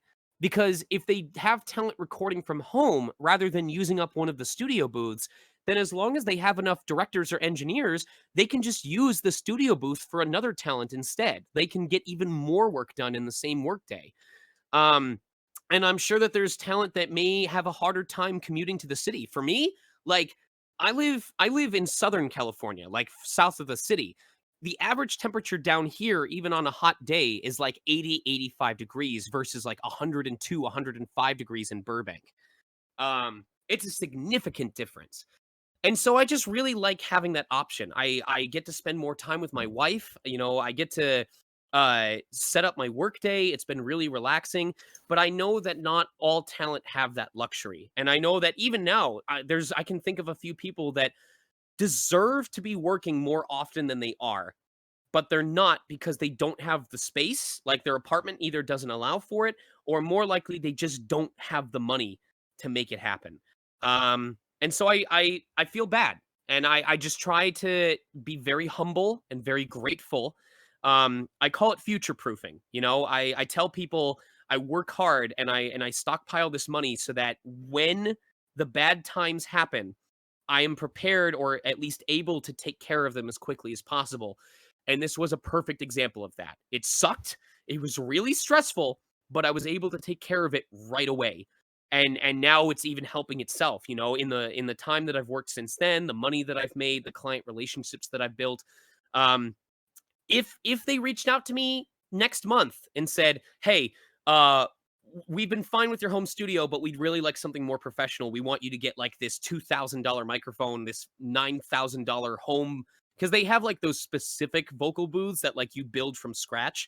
If they were to reach out to me next month and say, "We really need you to have one of these," like it's the new industry standard if you're going to be working from home. Would it be really inconvenient? Yeah. Would I be able to afford it? Also, yes. And that's what's important. So that's basically how COVID impacted a lot of us and how it continues to impact us. It's not as bad anymore, but I don't think it's just over for a lot of people. I think I was the one of the super lucky ones who managed to adapt very quickly, and it paid off for me. But I think I'm the exception, not the rule. That was really insightful. Like I said, a lot of voice actors have spoken about it, ranging from like the toilet to the closet. So knowing, especially the fact that the actual studios kind of made you pay it out, it's not the first time we've heard that as well. I do think it has opened up doors for people. You guys may have seen a lot of Funimation projects based in Texas that are now featuring talent from Los Angeles and vice versa.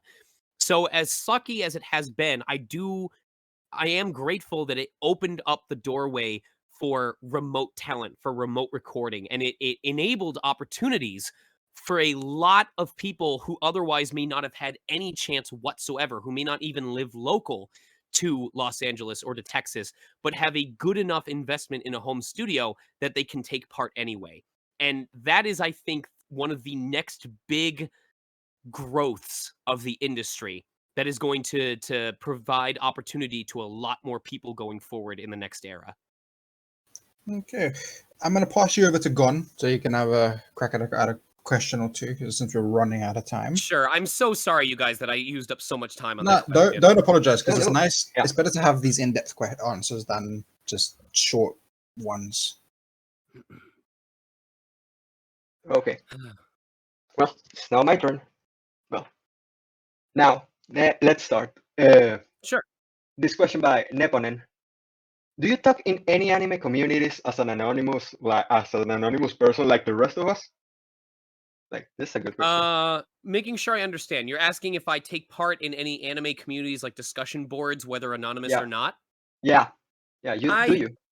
I don't really, and it's not out of lack Mm. of interest. It's just out of lack of time. Like I said, here's an example. This is, for most of you, your Saturday is probably this AMA, and then maybe an errand or two that you have to run, and then you've got most of the day to yourself. And I'm not saying that negatively. I'm just saying I'm willing to bet that you have a weekend to yourself.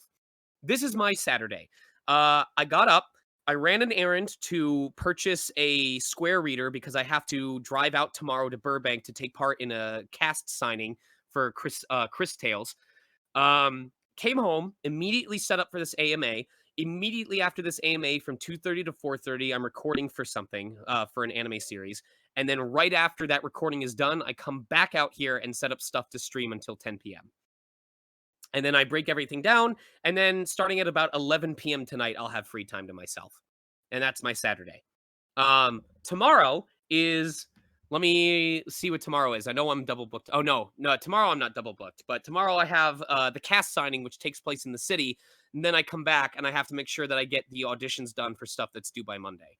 So I am busy. One of the downsides to working as often as I do is I'm working as often as I am. I am always, always, always either prepping for something or busy with something. And I love it. The reason why I can do it is because I love this craft, but I have almost no downtime whatsoever. So I just don't have the free time to spend, whether it's on Smash Brothers or anime communities.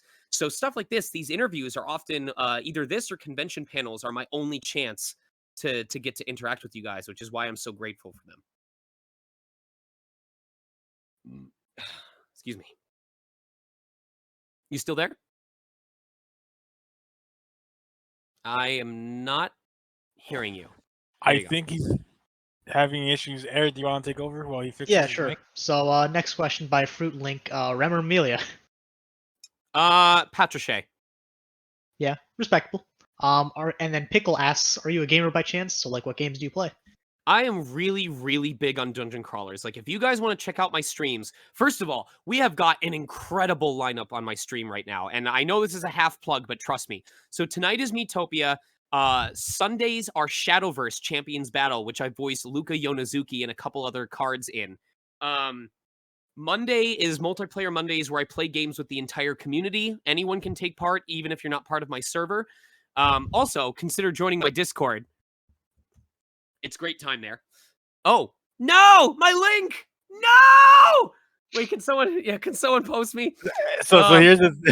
We didn't do it because it's you, but it's because we automatically. I don't feel so good, Mr. Stone. Anyway, what else was I gonna say? Also, I just got S rank on this mission 420 times. Blaze it, everybody! Let's go.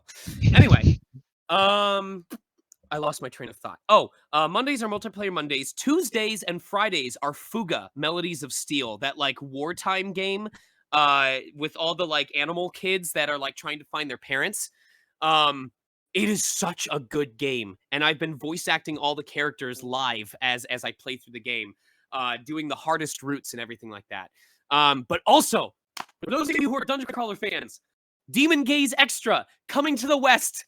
I think in December. It's either December or November. I can't remember anymore. Demon Gaze was the game on Vita that got me to buy a Vita in the first place, and it's also the game that made me get a love for dungeon crawlers.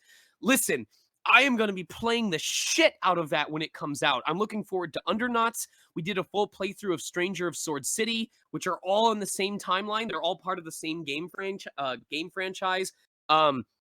You're talking to someone who 100% platinumed Etrian Odyssey Nexus on the hardest difficulty, which is the one that you can't switch off of that difficulty because it won't let you go back if you do that.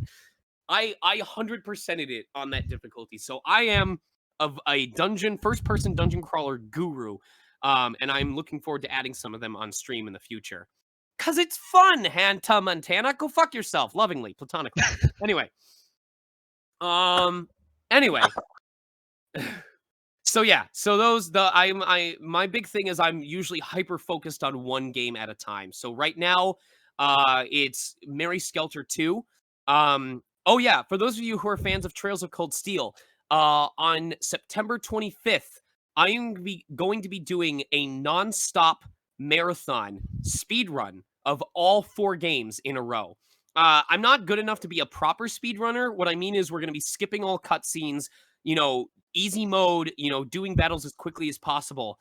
But I'm going to be playing Cold Steel 1, 2, 3, and 4 back to back to back to back and trying to complete them as quickly as possible because I'm not allowed to stop streaming until I beat all 4 in a row. So if you want to see the chaos, show up on September 25th because I actually think I won't be done with it until Sunday night, possibly Monday morning. I'm a little scared. Oh man, that sounds like a good time.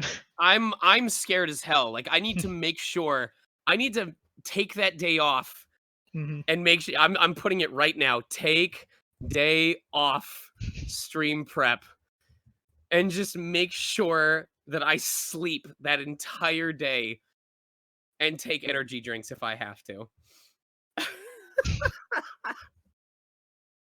So another question is, Bukan asks, other than your voice acting, whose voice acting do you enjoy the most? Like, you touched on Crispin Freeman and D. Bradley Baker. If you have any others you want to shout out as inspirations?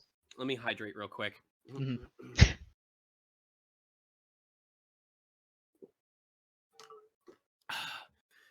Wait, what? When did I post that? Is that from a, hold on, is that from a previous AMA or like, is that faked? Is that photoshopped? Like that looks photoshopped. No, that's fake. That's fake. We know where you stand in the Spider-Man. Okay. It's Hunter. You already told him to fuck off, so that's fine. Hold on. I want to see if it's right though. Hold on. Andrew Garfield Spider-Man. Let me see one of the scenes real quick. Oh, he was the best Spider-Man. Oh my God. Well, okay, I'm sorry. He was the best pre-Tom Holland Spider-Man. He's the best. He's the best post-college Spider-Man. So, I'll take that. I'll take that. What? No. What? Who was the best Spider-Man besides Tom Holland? Tobey Maguire. I love. I like how. Tobey Maguire. Listen. Tobey Maguire looks like he should have been sent to prison because he tried to get an underage spider to bite him. Okay. Yeah. This is fantastic. His wife likes Toby. My wife likes Tom. Oh my God. Oh, wait. Maybe I was looking at the wrong. Hold on. I was looking at a video preview, and I think I might have mixed up Tobey Maguire with Andrew Garfield. Oh yeah, fuck Andrew Garfield. It's Tobey Maguire. Yeah. There we go. Yeah. He's the classic. Never mind. I mixed up. I mean, I would rather be topped by Andrew Garfield, but Tobey Maguire is a better Spider-Man. That's fair. That is completely fair. That is fair. Not. Okay. If you're gonna light it, we need everything away from here. Like, we gotta clean this table. We'll take care of it after the interview. All right. So yeah, back to the other question. Other voice actors you may enjoy or like. Oh, thank you. Yes. Let's get back to the actual question. So when I first got into this craft, I had 3 major inspirations. I said, if I could have Kari Walgren's range, Liam O'Brien's intensity. So the example, Kari Walgren, the fact that she was Haruko, she was Saya in Blood Plus, she was Rain Sage in Tales of Symphonia.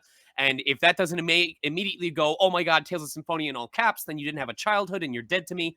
If I could have Liam O'Brien's intensity, such as Dis the Rose or Dis the Runny in Tales of the Abyss, and the humility and friendliness of Steve Bloom that I would never go hungry because never be a day in my life that I didn't have work lined up. And that still holds true, but I take inspiration from a lot of people, you know?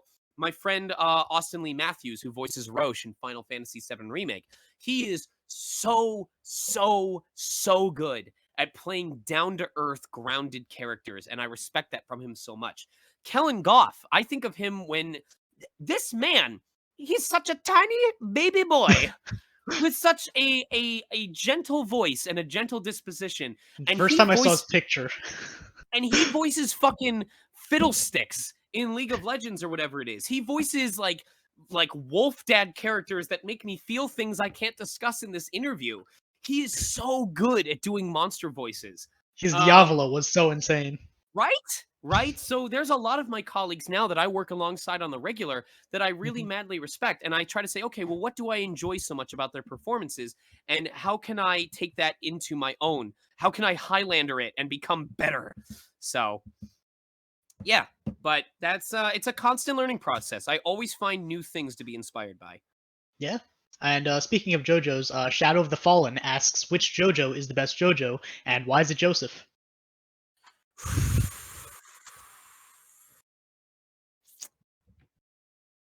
I'm going to say the JoJo... No, it's Jolene. It's Jolene. It is Jolene. I was going to joke and say, well, Part 6 is finally announced, so I'm going to say Part 6 just so you can be hype. But it is Jolene. Jolene Cujo is the best JoJo. Yeah. I'm hyped for Part 6 too. Wait, there's a Part 6 too?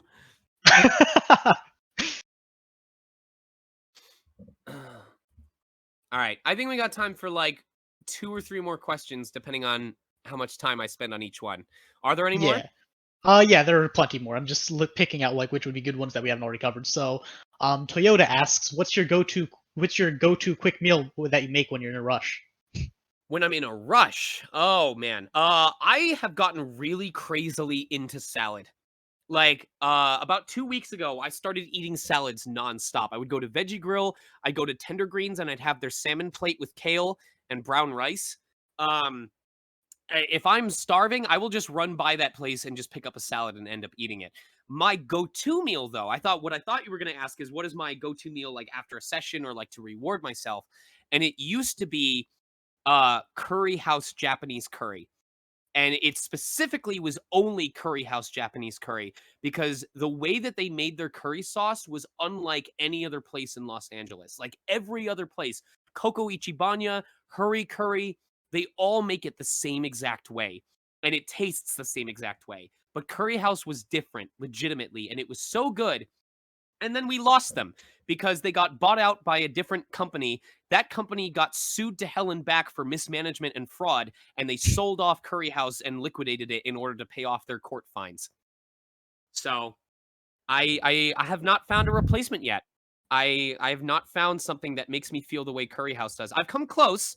I've found stuff that I really enjoy. Like there's this place that called Lazy Dog that I take my wife to on dates all the time. But I have not found a place like Curry House that I can just go to for casual meals. So. And then NBLA asks, do you sometimes feel that you've lost track of your own voice from the different character voices you've done?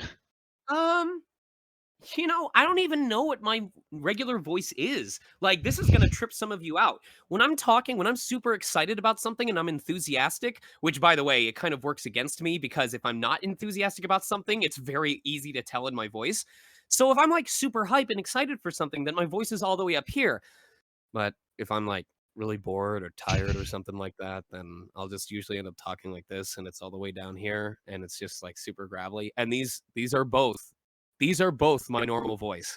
This, and this are my normal voices. They are 2 halves of my same vocal range. So I don't know, like which of those is my voice? which one of those is the real me? Which is Sean and which is Chiplock? So. And then C asks, is there any prep you do before you do voice? A lot. I cry about how this is going to be the one that I screw up and I don't know what I'm doing and everyone's going to hate it. And then I don't. And I'm like, just like always. Just exactly as I planned it. No, I do my best to do vocal warm-ups. A lot of prep happens long before the session even begins. It's, you know, staying hydrated throughout the day. It's putting myself on vocal rest if I know that my throat is worn out. It's scheduling things that aren't due to happen for weeks in advance, but scheduling them so that I don't overload myself on any one particular day to help minimize the damage that I'm doing to my throat. And it's just being consistent. It's a routine. It's self-driven. This is a self-employed career. I am permanently, temporarily unemployed. The only reason, like, no, literally, some of you may not know this. If you do voice acting as your career, you should always have an unemployment claim open with your state. Because while your ideal is to never get to actually claim unemployment, you can't claim it unless you have one open. I have an unemployment claim open with the state of California because most of the time I don't get anything. But on very rare occasions, I don't work in a given week, but because I'm always auditioning, I still get the unemployment payout from the state. Because I'm not employed by anyone. I'm not cheating the system. I'm genuinely not employed. I am my own individual. So it's about understanding the industry. It's about understanding your limits and your strengths, and then capitalizing on those opportunities while also maintaining your health along the way. Yeah. It's definitely about passion too, and just like keeping going after it, even though it may not be a bit shaky and you may not know when your next role is. Right. And it appears that's like about all the time we have for questions. So if you want to say anything to everyone who's tuned in, all of your fans, I never liked you. Leave me alone. No. Thank you. Thank you guys for supporting me in my pursuit of getting Dumptruck Ass implants. I do it for you. The money. I hope you can rest easy knowing that the money I make from Eden Zero is going to go straight into giving me the biggest booty. I'm going to challenge Kim Kardashian to a ring fight and then take her out round one with my badonkadonk cheeks. That is my goal. That is my legacy. Yeah. No, but I really appreciate it. I hope you guys enjoyed this. I hope you can tell that I care about this craft a lot, and that I want to be doing it for a long time. I don't know when I'm going to get around to the Reddit AMA thread. What I will say is if you were in here and you didn't hear your specific question answered, please consider going to the Reddit thread and posting. However, please avoid posting a question that I already answered in this interview, because for the sake of my fingers, if I know that I answered it in this live AMA, I'm going to just say, hey, I answered this in the live AMA. I recommend you go check it out. And mods, if you'd be willing to link me to it so that I can hyperlink it in Reddit, that would be super helpful. I will do that. And sorry to interrupt. I've gone over some of the questions that were asked already, and I mentioned that you've answered it in chat. So okay, that helps a lot. Thank you. Mm-hmm. Yeah, but that's just the day in the life, you guys, and it means a lot to me. Like, I don't know what I would have if not for VO. It dropped on my lap so suddenly, but I was so it was the first time that I truly cared about something that required me to put in work and effort during my high school days. And the fact that I can be good at it, and the fact that I can portray all these different characters, and the fact that, you know, I think about here is the weirdest thing, okay? I play Han Daiwi in God of High School. One of my co-stars, because there's 3 main characters in that series, my female co-star is Veronica Taylor, the voice of Ash Ketchum. I fucking grew up to Veronica Taylor's voice every morning at like 5:30, 6 a.m. before I'd get on the bus for school. And now I'm her colleague in an anime show. Like, living the dream. I cannot believe that I was a child. I was a young, dumbass child who's now just an older dumbass, growing up to her voice, that now works alongside her to provide entertainment to all of you. It's the idea that one of you may decide to get into voice acting. You may be listening to me right now doing this interview and feeling inspired to go after VO. Who fucking knows? Maybe 10, 15 years from now, you and I will be in something together as co-stars. How fucking cool would that be? Like, That would be so cool. And like I can't even. You don't even have the excuse of saying, yeah, but that sounds like a pipe dream. There's no way. I literally just described to you an example where it happened with me. So don't tell me it's not possible because I lived it. I've been there. But yeah. Thank you guys. I had a lot of fun. I hope you enjoyed yourselves as well. And I'm heading off to go do what I do best, so that I can thank you have for more taking of these time in the out of day. future. And thank you very much for taking the time to answer questions and showing up and just all the love you've given us. Yeah. All right. Love you all. Take care. See ya. Bye. Goodbye. See you. Only- Thank you. That was awesome. Yeah, that was so cool. Yeah, definitely. I like how he played with my emotions. I Oh, man. respect the hustle. I respect the hustle. Spidey discussion, Dumptruck Ass. I Yeah.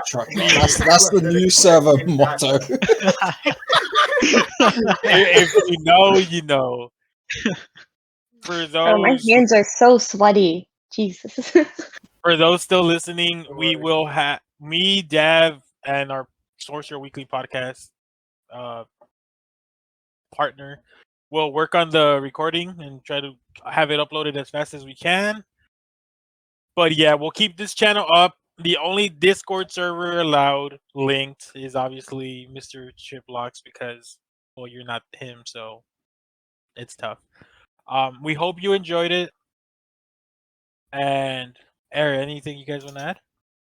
Nah, I'm good for me. All right. Oh yeah, Wait, don't wait. forget to check out his socials. We'll probably be sending out an announcement Yeah, in a few yeah. with his Twitter, his Twitch, and everything. Yeah, we have it linked Yeah. we have it pinned in the AMA discussion. Dad went ahead and deleted my stuff and put it in his message, which is smart. So just look at that. Just remember, be Sean. He wants to be talked by Andrew, so he could love Toby. He could love Tom. He wants to be talked by. Is he wrong though? And guys, My- when you get the recording, when you actually listen to it on YouTube, share it with your friends, because the more people that can watch this, and the more interest we see in it, the more we'll be able to try and get more more people. voice actors. Get Because if more they people, see that yeah. there's traction, then Yeah. they're more likely to come and do it. We've already contacted others. We won't say who, but let's hope that they come along. Having all of this interaction from you guys helps that. Yeah, helps a lot. It helped a lot. So I didn't imagine that he would interact with the chat that much. Mm-hmm. Me too. Who the hell The is whole live Tom chat was a last Hovercorn, minute thing, bruv? but it was so perfect. Entirely made the event. wait, whatever. The live chat that we made. Oh yeah, Yeah. definitely, Yeah. definitely. Yeah, we're gonna keep that. We'll probably move it under True Island, maybe. Mhm. We'll discuss it within my chat, but you'll Yeah. see it will be open, not to not to type, but to see it. And yeah, and Todd Habercorn already did an AMA for the Red, so you can look for that there. He did that a few Complete. years back. He said my name, so there you go. More incentive. Yeah. Okay. That's it from us. We hope you enjoyed it. Like Dab said, Yeah. we're trying to get more fun stuff for you guys out. Mashimo has his projects, we have ours, and yeah. Peace. Until next time.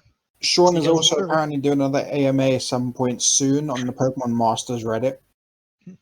So if We you don't go play visit, it, but Yeah. you can go ask more You can play questions it. there as well. or you could just go visit and be like, "Yo, I remember you from the Eden Zero AMA or the AMA. Zero AMA." You know, just let him know that you are a fan and that you have followed his AMAs. I'm sure he will appreciate that. So yeah, until next time, guys. Yeah.